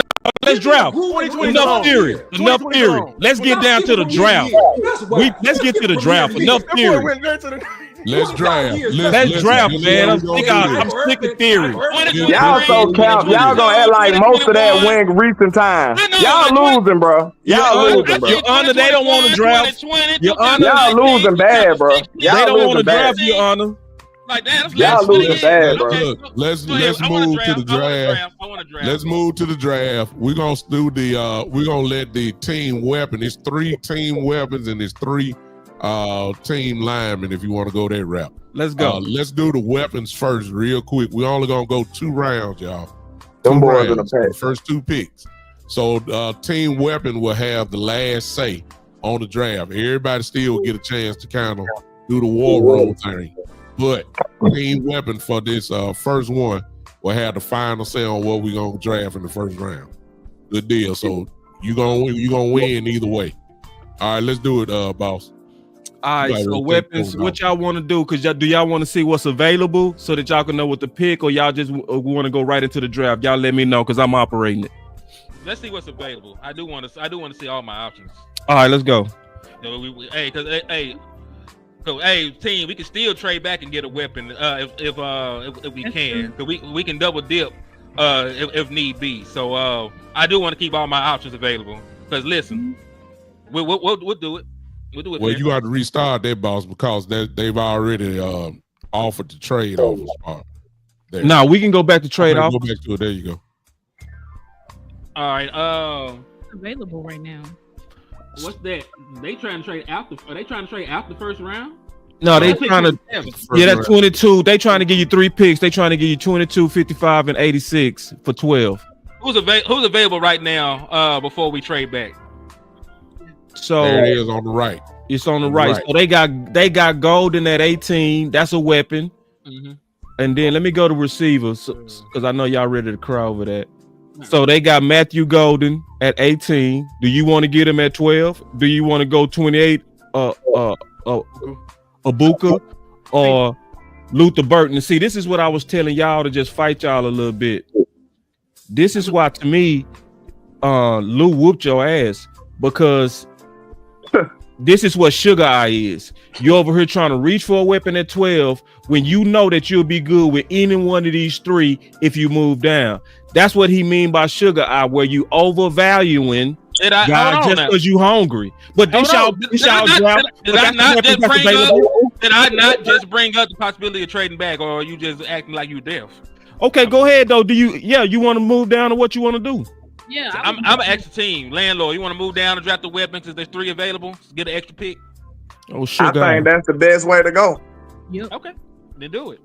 And see, y'all so trash at drafting. Y'all didn't even want to see what's available, man. And then I did not say I didn't want to see it available. I didn't lie when I said I want to see what's available. Wait. And if Tyler, wait. See, watch this. Lou, watch this. If Tyler Booker wasn't so good, why is he even in the simulator ranked over Matthew Golden? Come over here and kiss my ring, landlord. Because you Man, said you insane. You just went No, against you- that on your own case. You just said that we can't trust nobody else board. You just said that. No. I said what you said. Man, get out of here, I bro. was talking about how your case was weak. Because your case was ain't hold on. nobody considering thirsty for Tyler a win, Booker. bro. It's not- And it's I'm not looking at looking a good random on you. simulator that got Tyler Booker ranked above all the receivers. You thirsty for a win, man. You a reacher. Is Tyler You Booker a reacher. Is Tyler Booker the Ladies and best gentlemen, person this is available? You a the reacher. Tyler Booker not even the best person available. I swear to God, he is. I argue him over them 2 people right The there. whole simulator we looked at randomly got them over all your little funky ass weapons. Shamar, you said BPA. Shamar Stewart. But you just told me not to trust nobody else board about. There's 3 You a people. hypocrite. No, I was. You a hypocrite, man. Your came point out- was Lord, you know nobody this. takes This Booker is my- serious to put him up here, and I was showing you it is. It ain't about validating this board. I'm validating how weak your point is, landlord. Nah, bro. Nah. You. Of course, it ain't every board. Trade back and stop talking. Did I so not much. say We gotta most do boards? it. Who you See, go- you not Y'all really wanna trade listening. You back? just fishing You for a team win. trade I back? said most You team boards. trade back? Yeah, That's what I need to know. Go back and play what I said. I said most boards, not all. Okay, hold on. Take it. That's the only trade. Y'all want to take it or what? Boss, you got another offer. Hold Next, on, boss. You got next. another offer. Go down to the Next, next. next, Just push next. next. No, Push next. next. There you go. Yeah. Oh, that's the 23. I mean, you might as well say you get 3. We might as well keep the other one we had. 'Cause Oh, let's stay at 22. you get 3. And see, people saying they want to see the lineman that's available. See, they y'all sloppy, but what y'all want to do? Move down? I just told you that. I ain't drafting for these niggas. So are we accepting it or what? Yes. Move back and get a weapon. There's I'm 3 sick of available. y'all team. Y'all team weak as hell. Boo, we got an extra pick for your sorry ass front office. That's actually what you should do, though. Now go to wide receiver. We- Oh, you got Everything it. is right. You want to turn that down? Reject Look. it. We're not moving Yeah, back we down. rejecting it. Yeah, we cool. Yeah, we cool. on Now that. go to wide receiver. They did 2 different trades. God, no. They went crazy, didn't they? There Alright. it is. That So makes would you- sense. That make perfect sense. I Actually, take either one of them. yeah, we might be I'll on take it, either though. one of them too, to be honest with you. That's what I said to you, landlord, man. Swear, man. Bro, Mexican. all I said Oh, was Lucas y'all Burger. acting like old linemen don't exist outside the first round, bro. Y'all the No. ones greedy. It ain't No, no we Tyler never said Bookers. that. That's what we saying. Yeah, I got it's Man, wrong. Tyler Booker played an NFL snap, boss. Has Boy, he? no, we Has ain't Booker doing that, played? man. You I'm just ain't asking a question. You ain't hitting y'all brothers, man. Y'all I really just told y'all. Listen, Southern brothers. listen, You know hold what? on though. We need to get Y'all rid of can't our even show. find It need middle to be the ground. I Henny. told It need to y'all be the that Henny just make landlord us a show. watch, It's bro. no more boss land. That just make us a watch. Henny land because y'all are brothers. It ain't no more That boss just- land. It's bro. Henny land because the way Henny y'all act land. is exactly the same, bro. Who y'all Listen, gonna pick? all Who I'm y'all gonna saying pick? is, bro, because y'all being dishonest.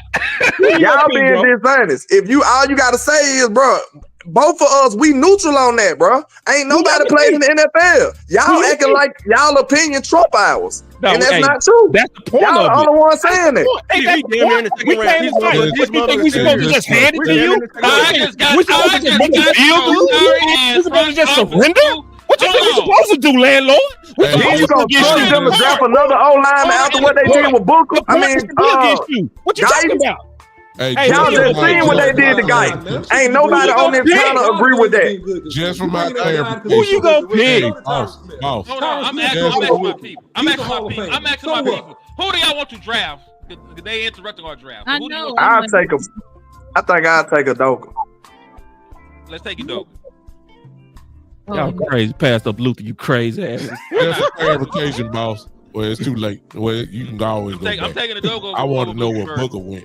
That's what I want. Bird went damn near. We in the can go second back. round. Yeah, I want to see where Booker went too. That's a good one. All right. In the second round. Hey, if now y'all we liking only this in the going chat, rounds. man, y'all put a 1 if y'all liking this in the chat, man. This is a real war, bro. All right, we This have is a real 44. war. Now, we ain't trading back down. All right. Who the best available? Look at you idiots. You could have got Jaden Higgins. That's why I hate y'all, bro. But y'all don't know what y'all doing. 6'4", I don't 14, care. a RAS score of 992. That's your take. Don't Right there. hype the man. Don't hype the man. That man. Exactly. 1,100, almost 1,200 yards. Y'all gonna act like that? Man, boy, I swear y'all. Edoga the most. Get these rookie ass draft people out of here. Get these rookie draft people out of here, man.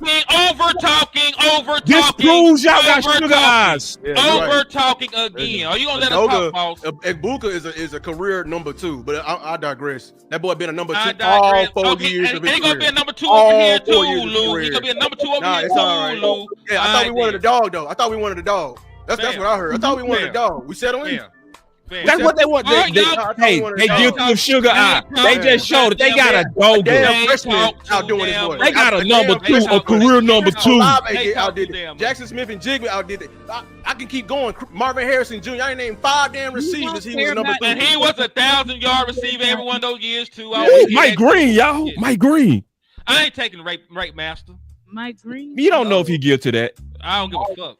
We ain't taking the dude with multiple allegations. We ain't gonna. What do about that. corner? You got Maxon Harrison, Trey Amos. There's some dogs. Boss, What we gotta let's see. say? Boss, What we gotta go to what we gotta all safety in who's the top of the defensive board. line? You want safety? What we gotta safety in defensive line? Andrew McCooper. Okay, safety. Andrew Makuba. You know, Kevin Oh, Winston. There's some good safeties. Who's DP? What about D line? DT. You got Deion Walker, That's a project. TJ Sanders. Yeah, we got White. Damn. Yeah, it was a wipeout on that. Ooh, they went crazy for defense. Y'all want to look at running back? Y'all want to look at? Let's look at running back. Matter of fact, cause we need one. Cause I ain't going in here with Miles Sanders. Big Junkins, I would. Since y'all got Sugar Eye, what y'all gonna do?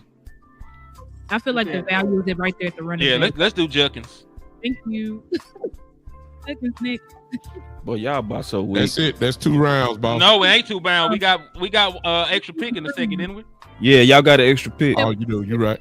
Yeah, cause we traded back cause we smart. That was smart. I give y'all that. That's what I'm saying. Y'all here doing too much. Yeah, we still got some. Hey, OC, you peep. I give him a little bit of credit, and he just run away with it. Yeah, man. It's fine. I like that. Shade, bro. Defense is. Hey, this might sound crazy because I was talking major shit about Deion Walker. It was a corner run. Corner got wiped out bad. Then let's go defensive line because I heard Deion Walker played all last year with a jacked up back. There he is. He's still available. Yep. I'll take him. Good draft. All right, we done. I say I get this draft a C. C. Yeah, because your first pick reach ass. That wasn't no damn reach. That's not a reach. We picked him at the. We picked him where he's supposed to be picked at. Exactly. No, man, y'all passed up on Burden. You panicked. It was Sugar Eye. No, let us know I'm not. I What didn't do you pass up feel on like Burden. about this draft right here, chat? Lou ain't gonna say that because Lou don't even think Burden is like that. That's why Lou ain't said shit about the Burden pick. I mean, I think he better than Booker. I don't believe so. No, he's not. Everybody give me a grade. Everybody give me your Especially grade not for on Dallas. that draft. First 3 rounds. There. Oh, now you want to talk Everybody about put it fit? in real quick. You want to talk about fit now? Yes, for why? No, you were preaching weapons all throughout. Now Yes. you want to talk about fit? I got a weapon, didn't I, nigga? Yo, now you want to talk about fit? Why you acting so goddamn? That's crazy. Y'all getting a B. Y'all getting a B. Y'all funky draft getting a B. B's in here. I see a few A's. Y'all funky draft getting a lot of. Come on, I see C, B minus, 1A. Yeah. I see a bunch of A's. You ain't looking my chat box, man. All right, let's restart. It's our time. Okay, go ahead. All right, so let's go. Dallas solo. All right, let's represent, fellas. It's easy work. Team lineman here. Okay. Of course, y'all get to talk too now. It's a war room. It's a war They room. got the final say though. We got the final say. Go ahead. Ooh, I like that. Let me. Straight back. Ooh, that's a good. Hold on, what's it? And look at ours. Second round. Ooh, look at this. We Gotta got move that. look. We got Ashton and Ted on the board, and Tyler Booker. Ooh, we are really in that Hold up, thing. boss. See, ladies and gentlemen, what you're about to see now is It's a lie because they gonna take an offensive lineman over is Taylor. Lou, OC, and Boss. Are they gonna dive in with this old line pick when you got Genty and Matt and Ted sitting right there on the board? Now, if they don't pick Booker here, that means all this argument They lose. was for absolute. Oh, we gotta pick Booker. We did all this So time. do you have to pick Booker? You want to force yourself? Ask yourself, do you really believe that he is better than the people on the board? I already got the answer to that, man. I already. Hush, you already know the answer to that. So he better than Ted McMillan. He better than Genty. It's not about that. I'm drafting. No. Yes, yes. I'm talking Ted is overrated in this draft. Y'all rate drafts by the first Y'all pick. said beep. Ted is overrated in this draft. We ain't drafting for need. We drafting BPA. We drafting BPA. All right, then show me you drafting BPA. Man, y'all be quiet because we need to talk amongst No, ourselves. we ain't finna be quiet. Y'all niggas talk the whole time. Exactly. You talk the whole time. Listen, man, we made the pick, bro. This ain't no hypocrite thing. We picked Tyler Booker, bro. We finna show you how to make this thing work. Now, that's because you over. Yeah, you. F. Nah, I'm finna show you how to draft, man. You just a rookie, bro. Yeah, he went out the first Boy, round. I swear to God. I swear to God. Oh my God, I Jinty's swear to still on God. the board. Oh my God. Finally it went off. Oh God. Wow. Oh,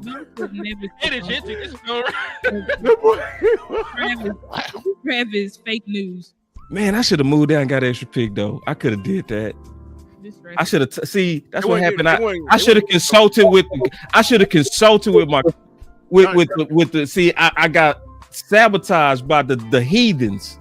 All right, so let me look, guys. What y'all want to do? What y'all want to look at? Obviously, we want to look at receiver. There we go. I'm good right there. Nigga, who's the running back? Yeah. Okay. We're gonna wait a little bit on running back. We can wait, man.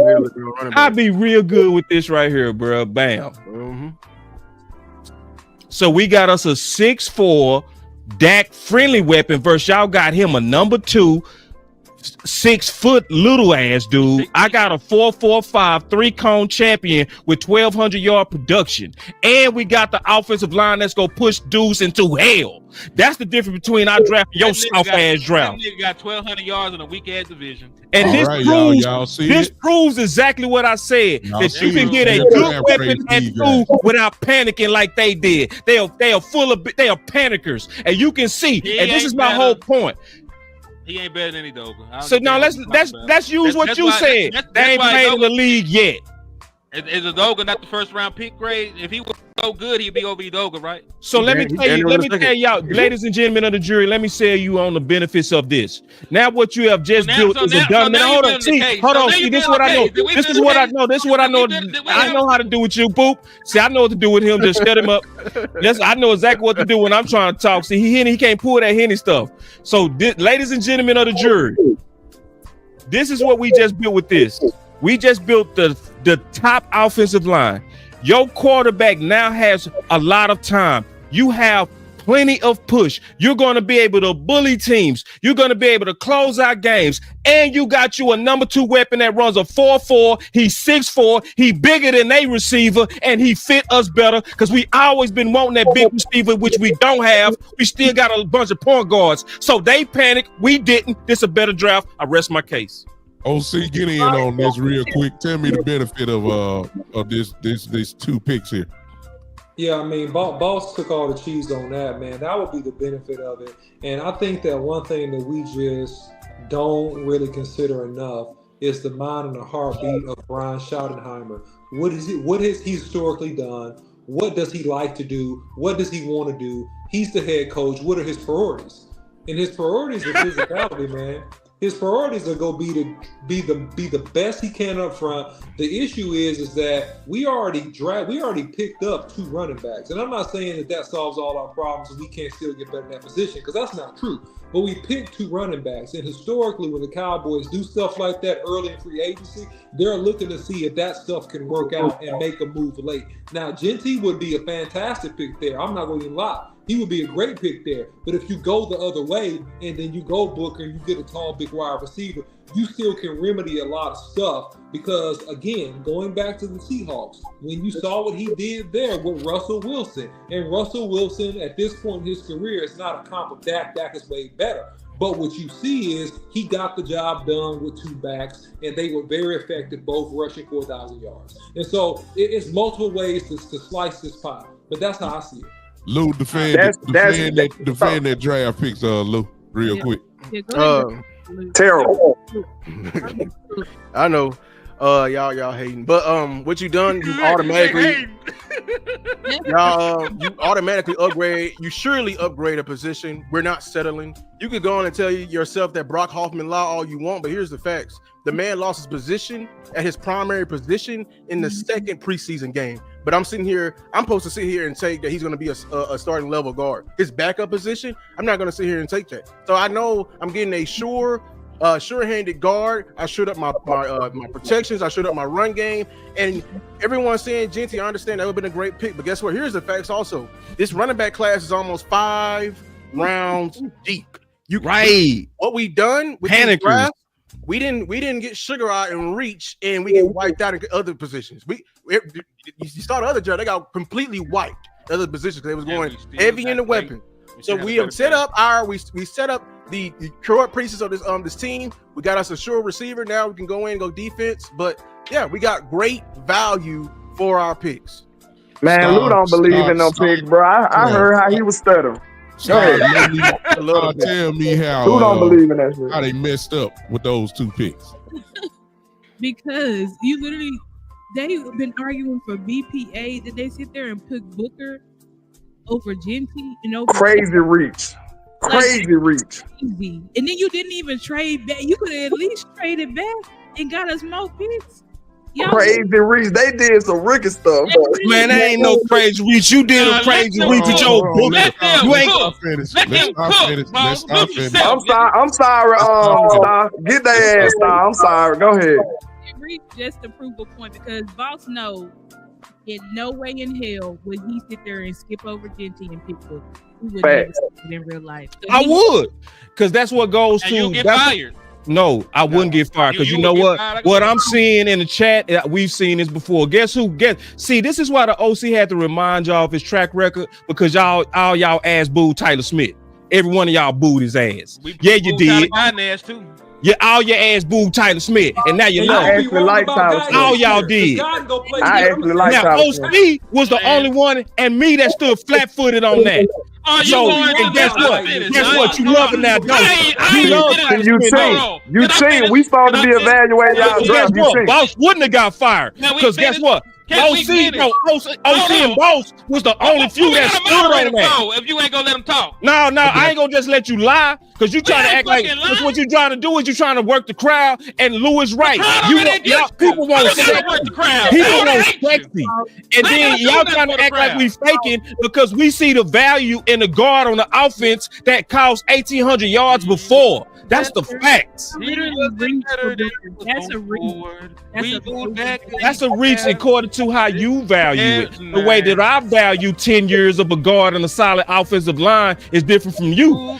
See, I know. No, hold on, boss. Let's play it late. According to this draft, we're going to be able to according to this draft value. Hold up, Lou. Genty went in the second round. Hey man, get him out of here. He don't know how to hurt. Hold up, Lou. Let hit it go. Go ahead. Yeah, this is my point because y'all niggas hypocrites. Y'all sat here for days on days trying to preach to me about BPA. There's a good chance that Tyler Booker would be the best player there. There's a good chance that he was lies. He was not the best player there by most. No. You sugar happy. No, let me finish. Boss, you can't do that, boss. You can't do that. Come on now. You can't do that, boss. Come on now. Ted McMillan was a higher graded player than him. Ashton Genty was a higher graded player than him. They were both right there, and you didn't even move back. You reached for your guard, then you went back to the second round and got at least a worse fit for Dak Prescott than wide receiver was right there. Horrible draft. Horrible draft. Now let me get him. Let me get him. Let me get 2 seconds. Go ahead. And I'll finish, man. So so let me ask you a question. So let me just ask you this, man. I really want to know. So you up here talking about 10 years of guard. You got your quarterback and a window to compete for the next 2 to 3 years. Tyler Guyton, there's so many Tylers, I forgot the nigga name. Tyler Booker might not be ready year 1 to even help you compete right now. So you mean to tell me you're going to waste another year of Dak Prescott's limited window to compete, trying to build up an offensive line? I told y'all building lines for Arch Manning. That's what y'all did. Y'all building lines for Arch Manning. Go ahead, man. Yeah, I ain't gonna lie.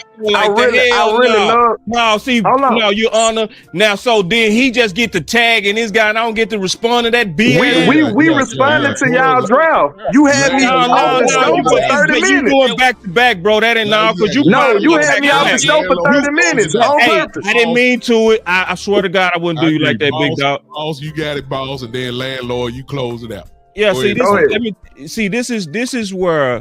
this is where I tell you they trying to play on y'all emotions, man. This is where it's disingenuous what Henny is doing, because I already told y'all I knew exactly what was going to be my rank even before we started this. So I'm not going to start a draft and not have this already thought out. So this is the difference between us and y'all. Y'all think the only way to win it right now is a receiver 2 weapon, right? I'm over here knowing that our team was our actual Dallas Cowboys, not what San Fran does, not what Detroit does. Your actual Dallas Cowboys history says when you got a top offensive line, y'all win a lot of games and y'all get in the playoffs consistently, even when your backs are okay. That's your own history. You won 10 games in a row doing that. You won 11 games in a row doing that. And you was able to plug and play 2 backs to get 1,800 yards and then 1,600 yards. There's no weapon that you're going to draft this year going to give you even 1,200 yards. There's not one. But the history Why? Because of getting you say so? hold on. Because you say so? Hold on. Old landlord. That's what history says. That's what history says. History ain't telling you no receiver getting you 1,600, 1,800 yards, you liar. Nobody getting 1,600, 1,800 yards. Why you had to throw out this actual player's number? Because that's what Zeke did, 1,600. Yeah, and that's what Murray did after we got Zach Martin at guard. It's running back. We talk about. Oh, you gonna give the success of Amari? You gonna give the success of Amari to the guard? Man, get out of here, boss. I gotta get rid of him because he's trying to cut me off. So this is the deal.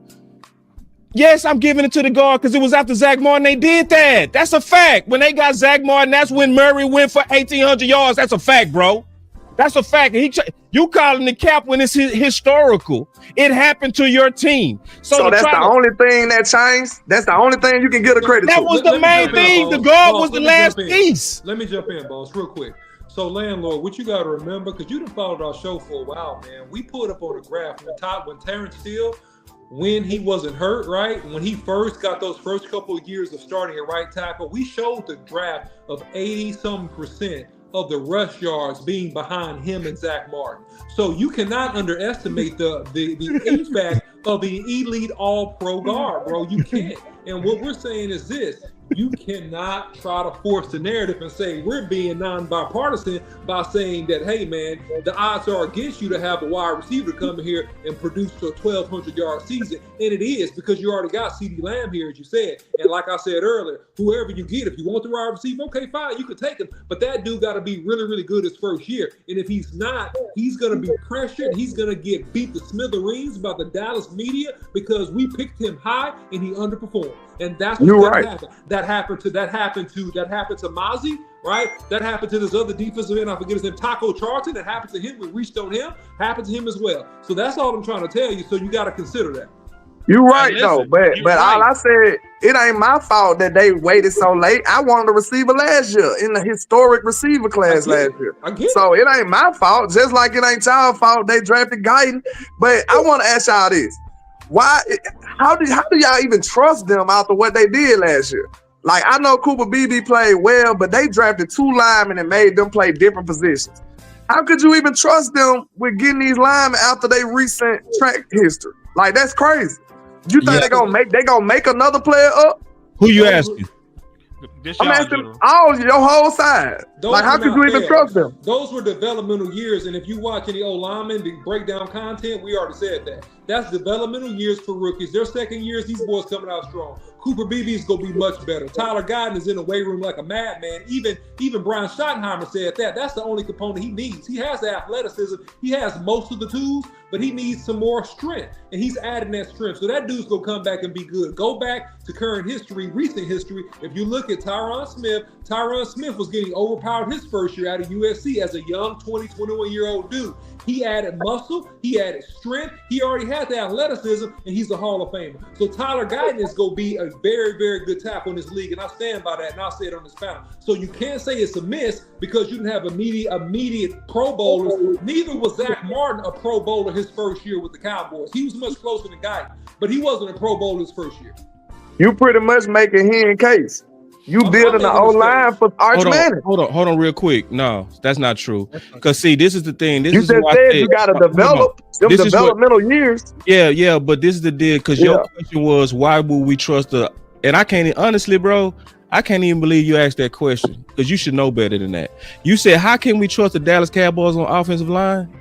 After last year, yes. See, well, if you just kind of coin it to history being last year again, yeah. But if I look at the overall history, we just talk about recent history. The folks that drafted. Well. Let me tell you why I trust the Dallas Cowboys even from last year is because when they drafted an offensive line named Tyron Smith, he ended up being all pro. Then they drafted Fredericks when everybody booed like they doing in the chat. Yeah, he ended up being all pro. You end up loving him. Then they also booed Zach Martin. You end up loving him. You same people booed Tyler. So it looks like when they get these guys in the first round, except for tackle, and even Tyron Smith, he had to develop when he was on the right tackle. So offensive line, especially in the first round, has been the best picks in our history. Are you sure about that? It's been the best picks in our history. You ain't missed on wide receiver in the first round, though. You ain't missed. Okay, how many all pros that we have at receiver in the first round? Two. You only drafted two. How many you have at offensive line? A bunch.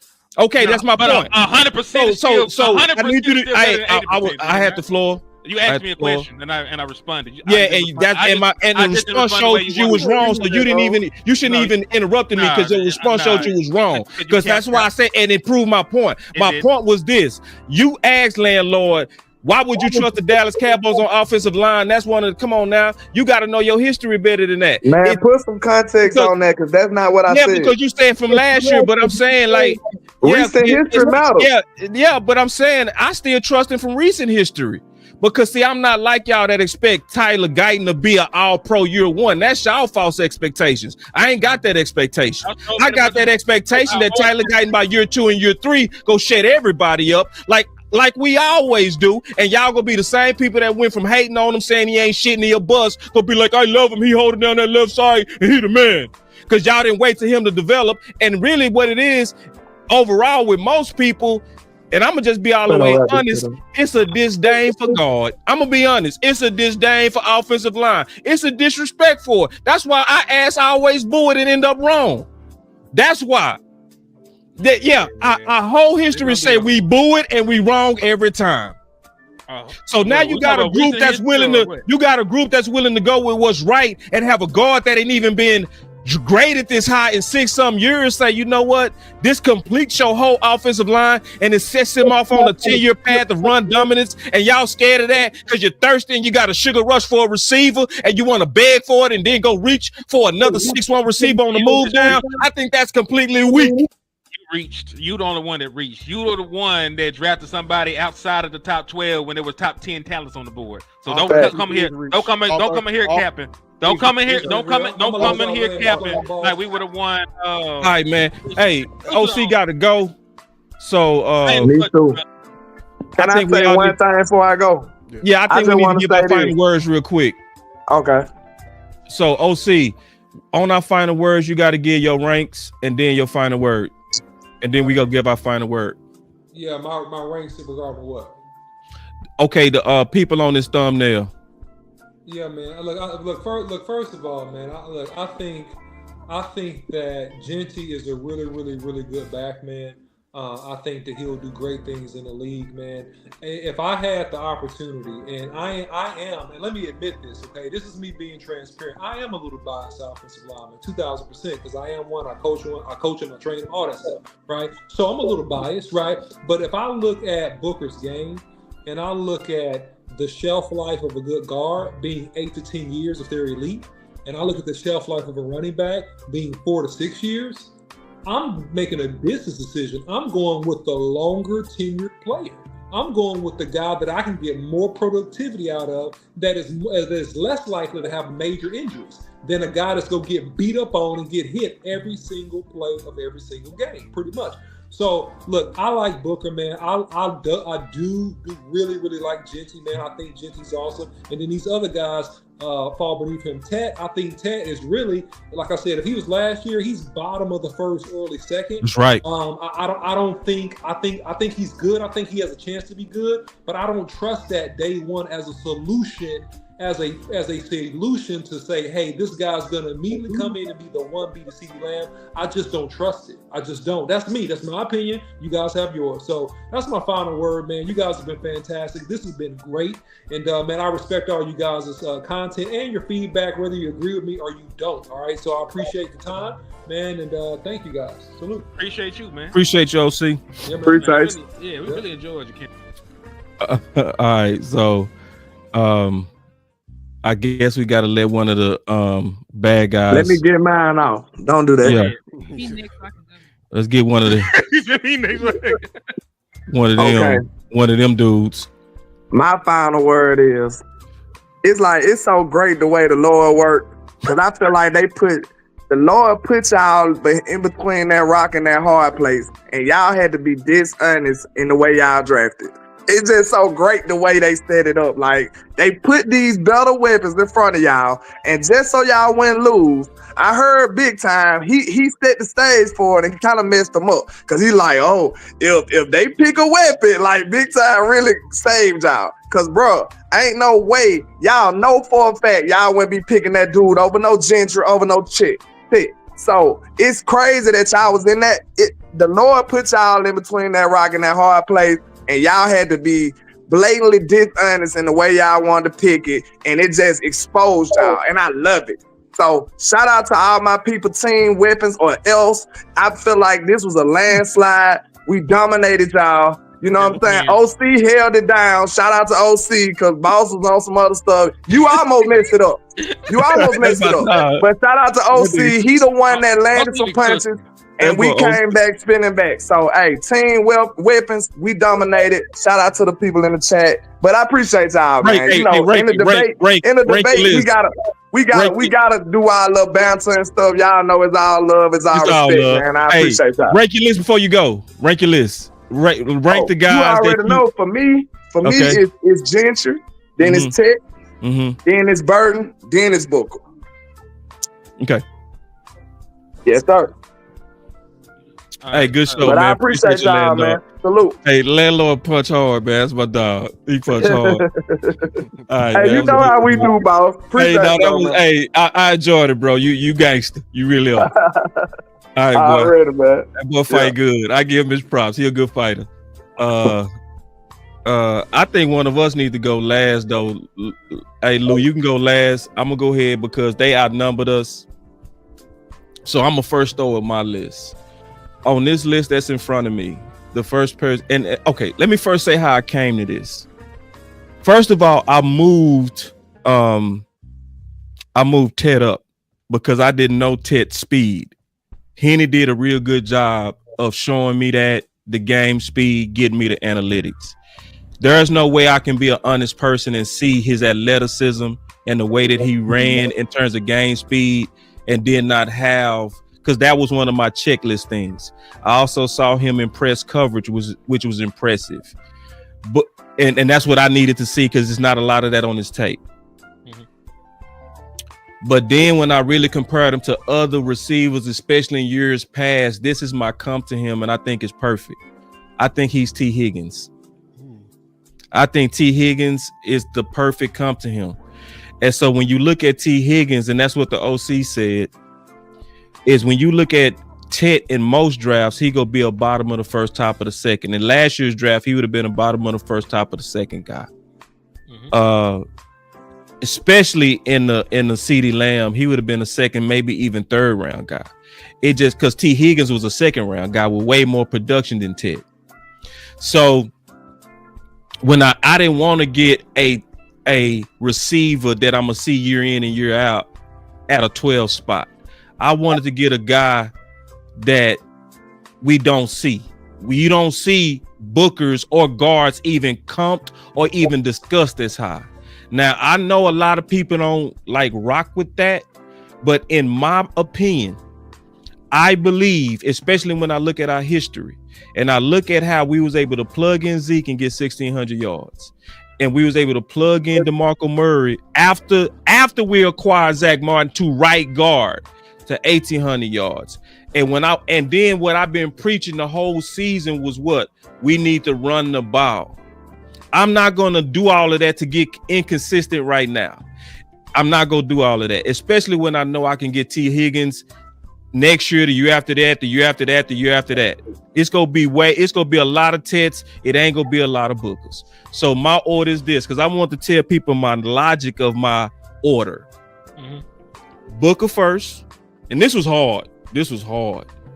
But Booker first, then Genty, then Ted. That's my order, then Golden. Those will be my order sitting right there. And this is the last thing I'm gonna say on my final word. And this is what I honestly believe. If we was to get Booker, you know what would have happened? Y'all would boo it. But I'm gonna tell y'all, it's really two good options. Nobody actually wrong in this debate. If we got Ted, that's good. But if we get Booker, that's real good too. And I want y'all to recognize it and not fall for the trap we always do and boo our future All-Pro and Hall of Famer. That's my final word. All right, can I go next? I do have to jump off. I got an early morning. Yeah. Okay, cool. All right. So, hey, man, my final word is this. I enjoyed punching on y'all again. I always enjoy coming through, kicking y'all ass, drinking coffee and talking shit. Because it was a clean sweep, man.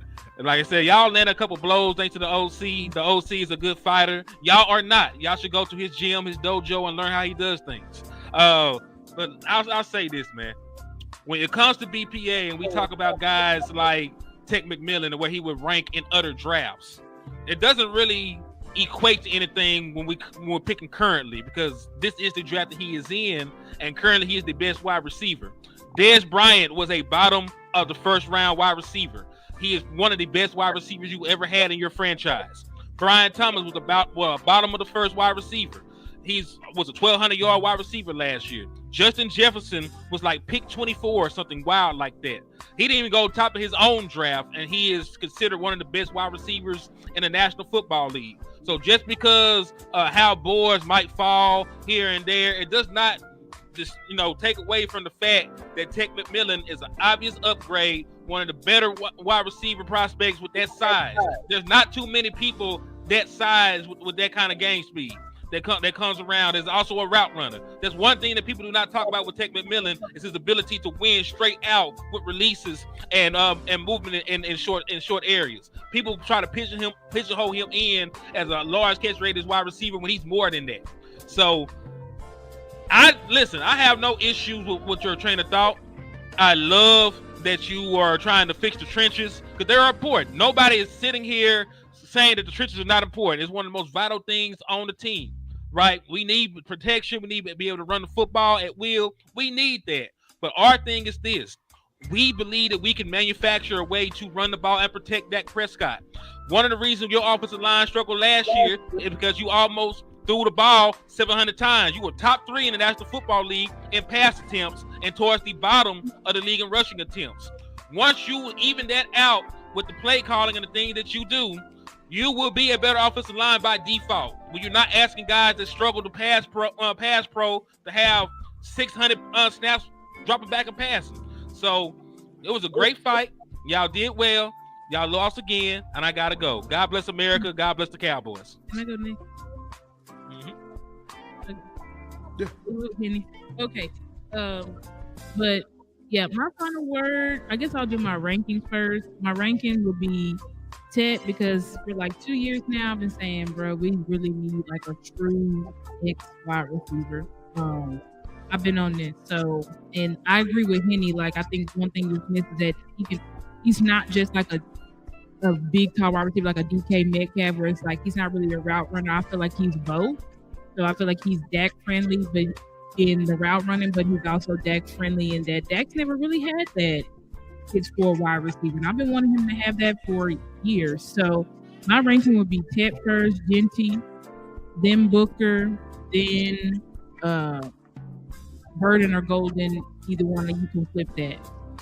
But my final word is this, is that I'm definitely not telling anybody to make a reach for a wide receiver or death or anything like that. But I am saying that if you have it on the board where you can pick between Booker and Genty and Ted, I think that you should go with the weapon first because I think that wide receiver 2 is a glaring hole, and then also running backs. I mean, we got to be for real. Right now, we only got Devontae Williams and Miles Sanders, who are decent backs, but those are not going to be our running back ones. And I just feel like we need to get more explosive in offense. I get tired of looking at all these other teams, and they're just so explosive offensively. Then I see them with their offensive line, and not everybody on there is first round picks. They got second round picks, undrafted, fifth round picks, third round picks. So I don't feel like we need to get an offensive lineman over an explosive weapon because I feel like an explosive weapon is supposed to be received. But anyway, this was a very fun debate. Had a lot of fun. I think Team Weapon won by a lot. I think that draft that y'all did was the Reach draft, and everybody agreed with me. And yeah, that's my final word. I'll see y'all later. Man, you dirty. You dirty. That's my girl. All right, girl. Hey, yeah, they saying they need a part 2. Can I explain something real quick, moderator? Yeah, go ahead. Just real quick before Lou give his final words. Real quick. The right team is stayed with you the whole time. Notice what everybody else did. They gave their final words and left. Who's still with you? The trenches. But I want to say this real quick. In terms of a part 2, this is DC Universe.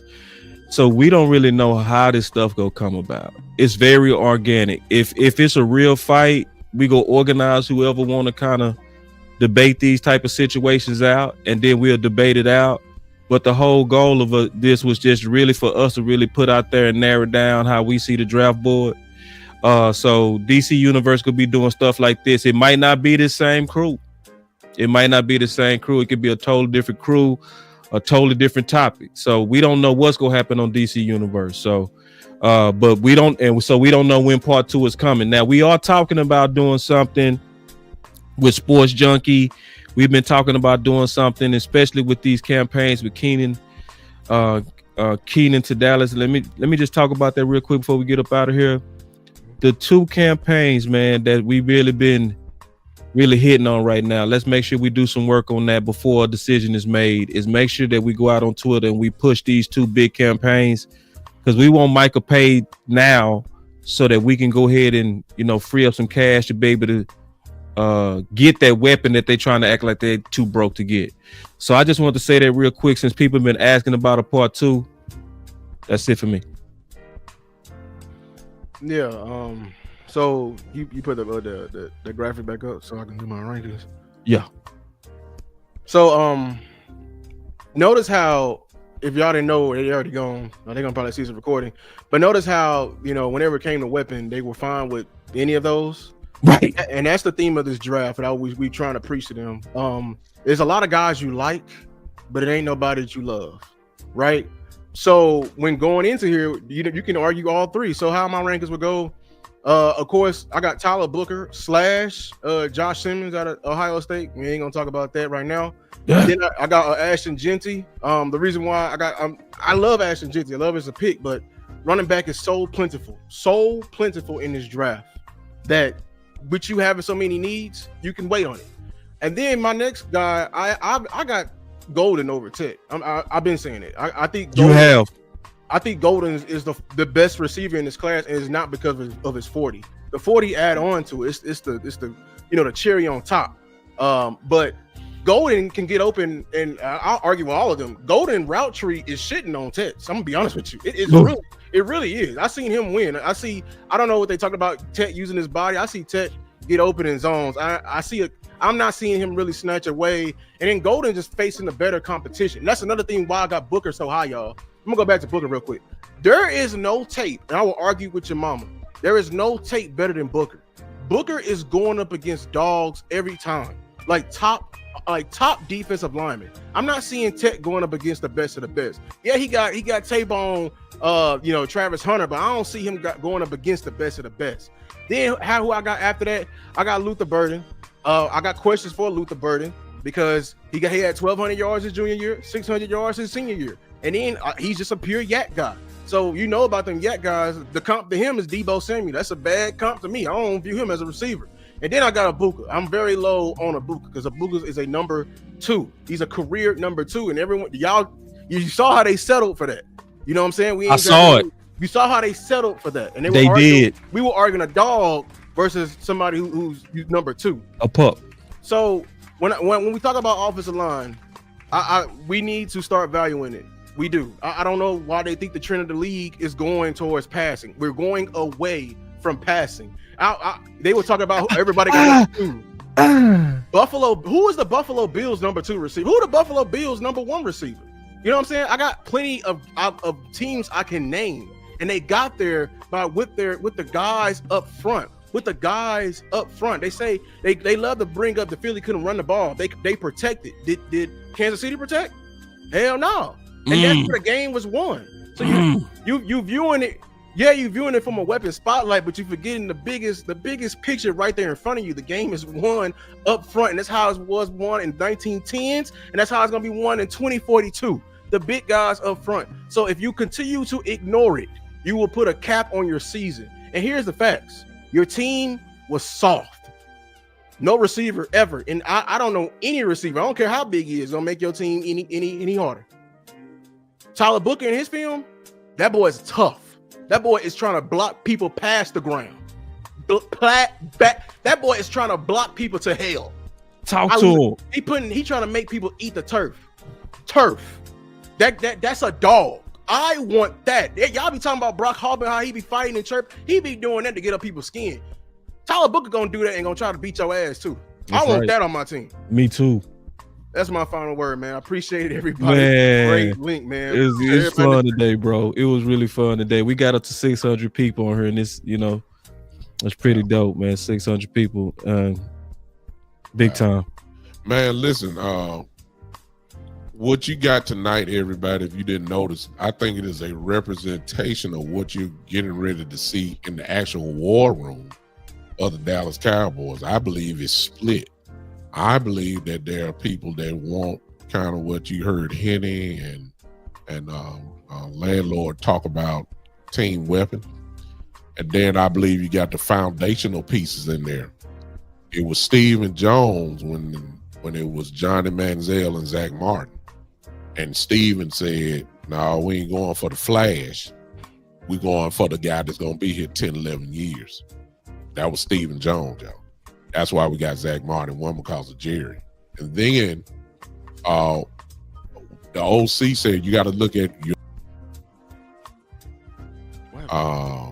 Dak Prescott is slowly but surely going down as far as health goes. He's not the runner he's going to turn more into of a passer that's going to have the running game that's going to hide his flaws, his physical flaws. So you better get the best lineman possible. Not only run great and thing, but if you look at Booker's tape, he's a great pass protector too. It ain't nobody getting past him. I mean, if y'all seen his tape, it is. So based off that, and I had to be the moderator tonight, so I couldn't really jump in the fight. But my rating is Booker 1. And I'm going to even add an unquestionable one. He is not even a thought to me. 2, I'm going to mess you up a little bit more. And I'm basing that off the Cowboys' needs, okay? The Dallas Cowboys needs, not my needs. If we were really smart, we would go Booker 1. We would go, I would even say Ted 2. I would even go Golden 3. And then I would go Genty 4. And the reason why I'm saying is because I can get a running back. It's different. It's loaded. We loaded at running back. And a lot of y'all like, I've seen a lot in the chat groups, a lot of y'all like Hampton more. I've seen people like Caleb Johnson more. I've even heard people talk about they like Smith from SMU saying he can do all this and all that. So I'm just saying, when the running back is like that, that's fine. You're not gonna find too many dogs. See, I just rank dogs. Booker is the dog out of those 4 on that list. Ted and Golden, you can almost flip a coin. I think what Lou was saying is who's got the more competitive type spirit, and I think I would even say Golden got that over Ted. But Ted is such a problem, man, because of his height and all that. Both of them would be great. I'm just saying. Yeah. But Genty, it's no bad picks. No, it's no bad pick. And then Genty, how long would he last? You see what I'm saying? And Booker gonna give me at least, we never know, but Booker's gonna give me all that. But what I want to tell you guys is this: all of you in the chat, it's rare when you can get this type of talent together. Everybody follows each other's shows. All of you guys that's on the chat follow just about every show on here. Just about. Many of you follow mine. Obviously, everybody follows Boss, the Godfather, and Lou is great at his analysis and all that type of stuff. I mean, he's super great. And one of the upcoming guys, and there's more, as I said before. Y'all know we got plenty more friends, that can come on. What we need to do, somebody asked about when we're going to do it again. That's why you subscribe to everybody's shows, because all of us talk to each other. That's right. You just might see Boss with me tomorrow. You see Boss with Lou, and you might see Landlord with me, and you might see West Coast. And, it's just DC universe. It's a universe, and then of course you got to find a word that you're gonna see on Tuesday with Law and Boss and all the OC and Big Game and all the. So you're getting bits and pieces of it. But when we all decide to come together like this, man, look, you better tell everybody that something good is gonna happen. Boss said something the other day, and I'll close with this. Boss said something the other day that I didn't even know until he said it.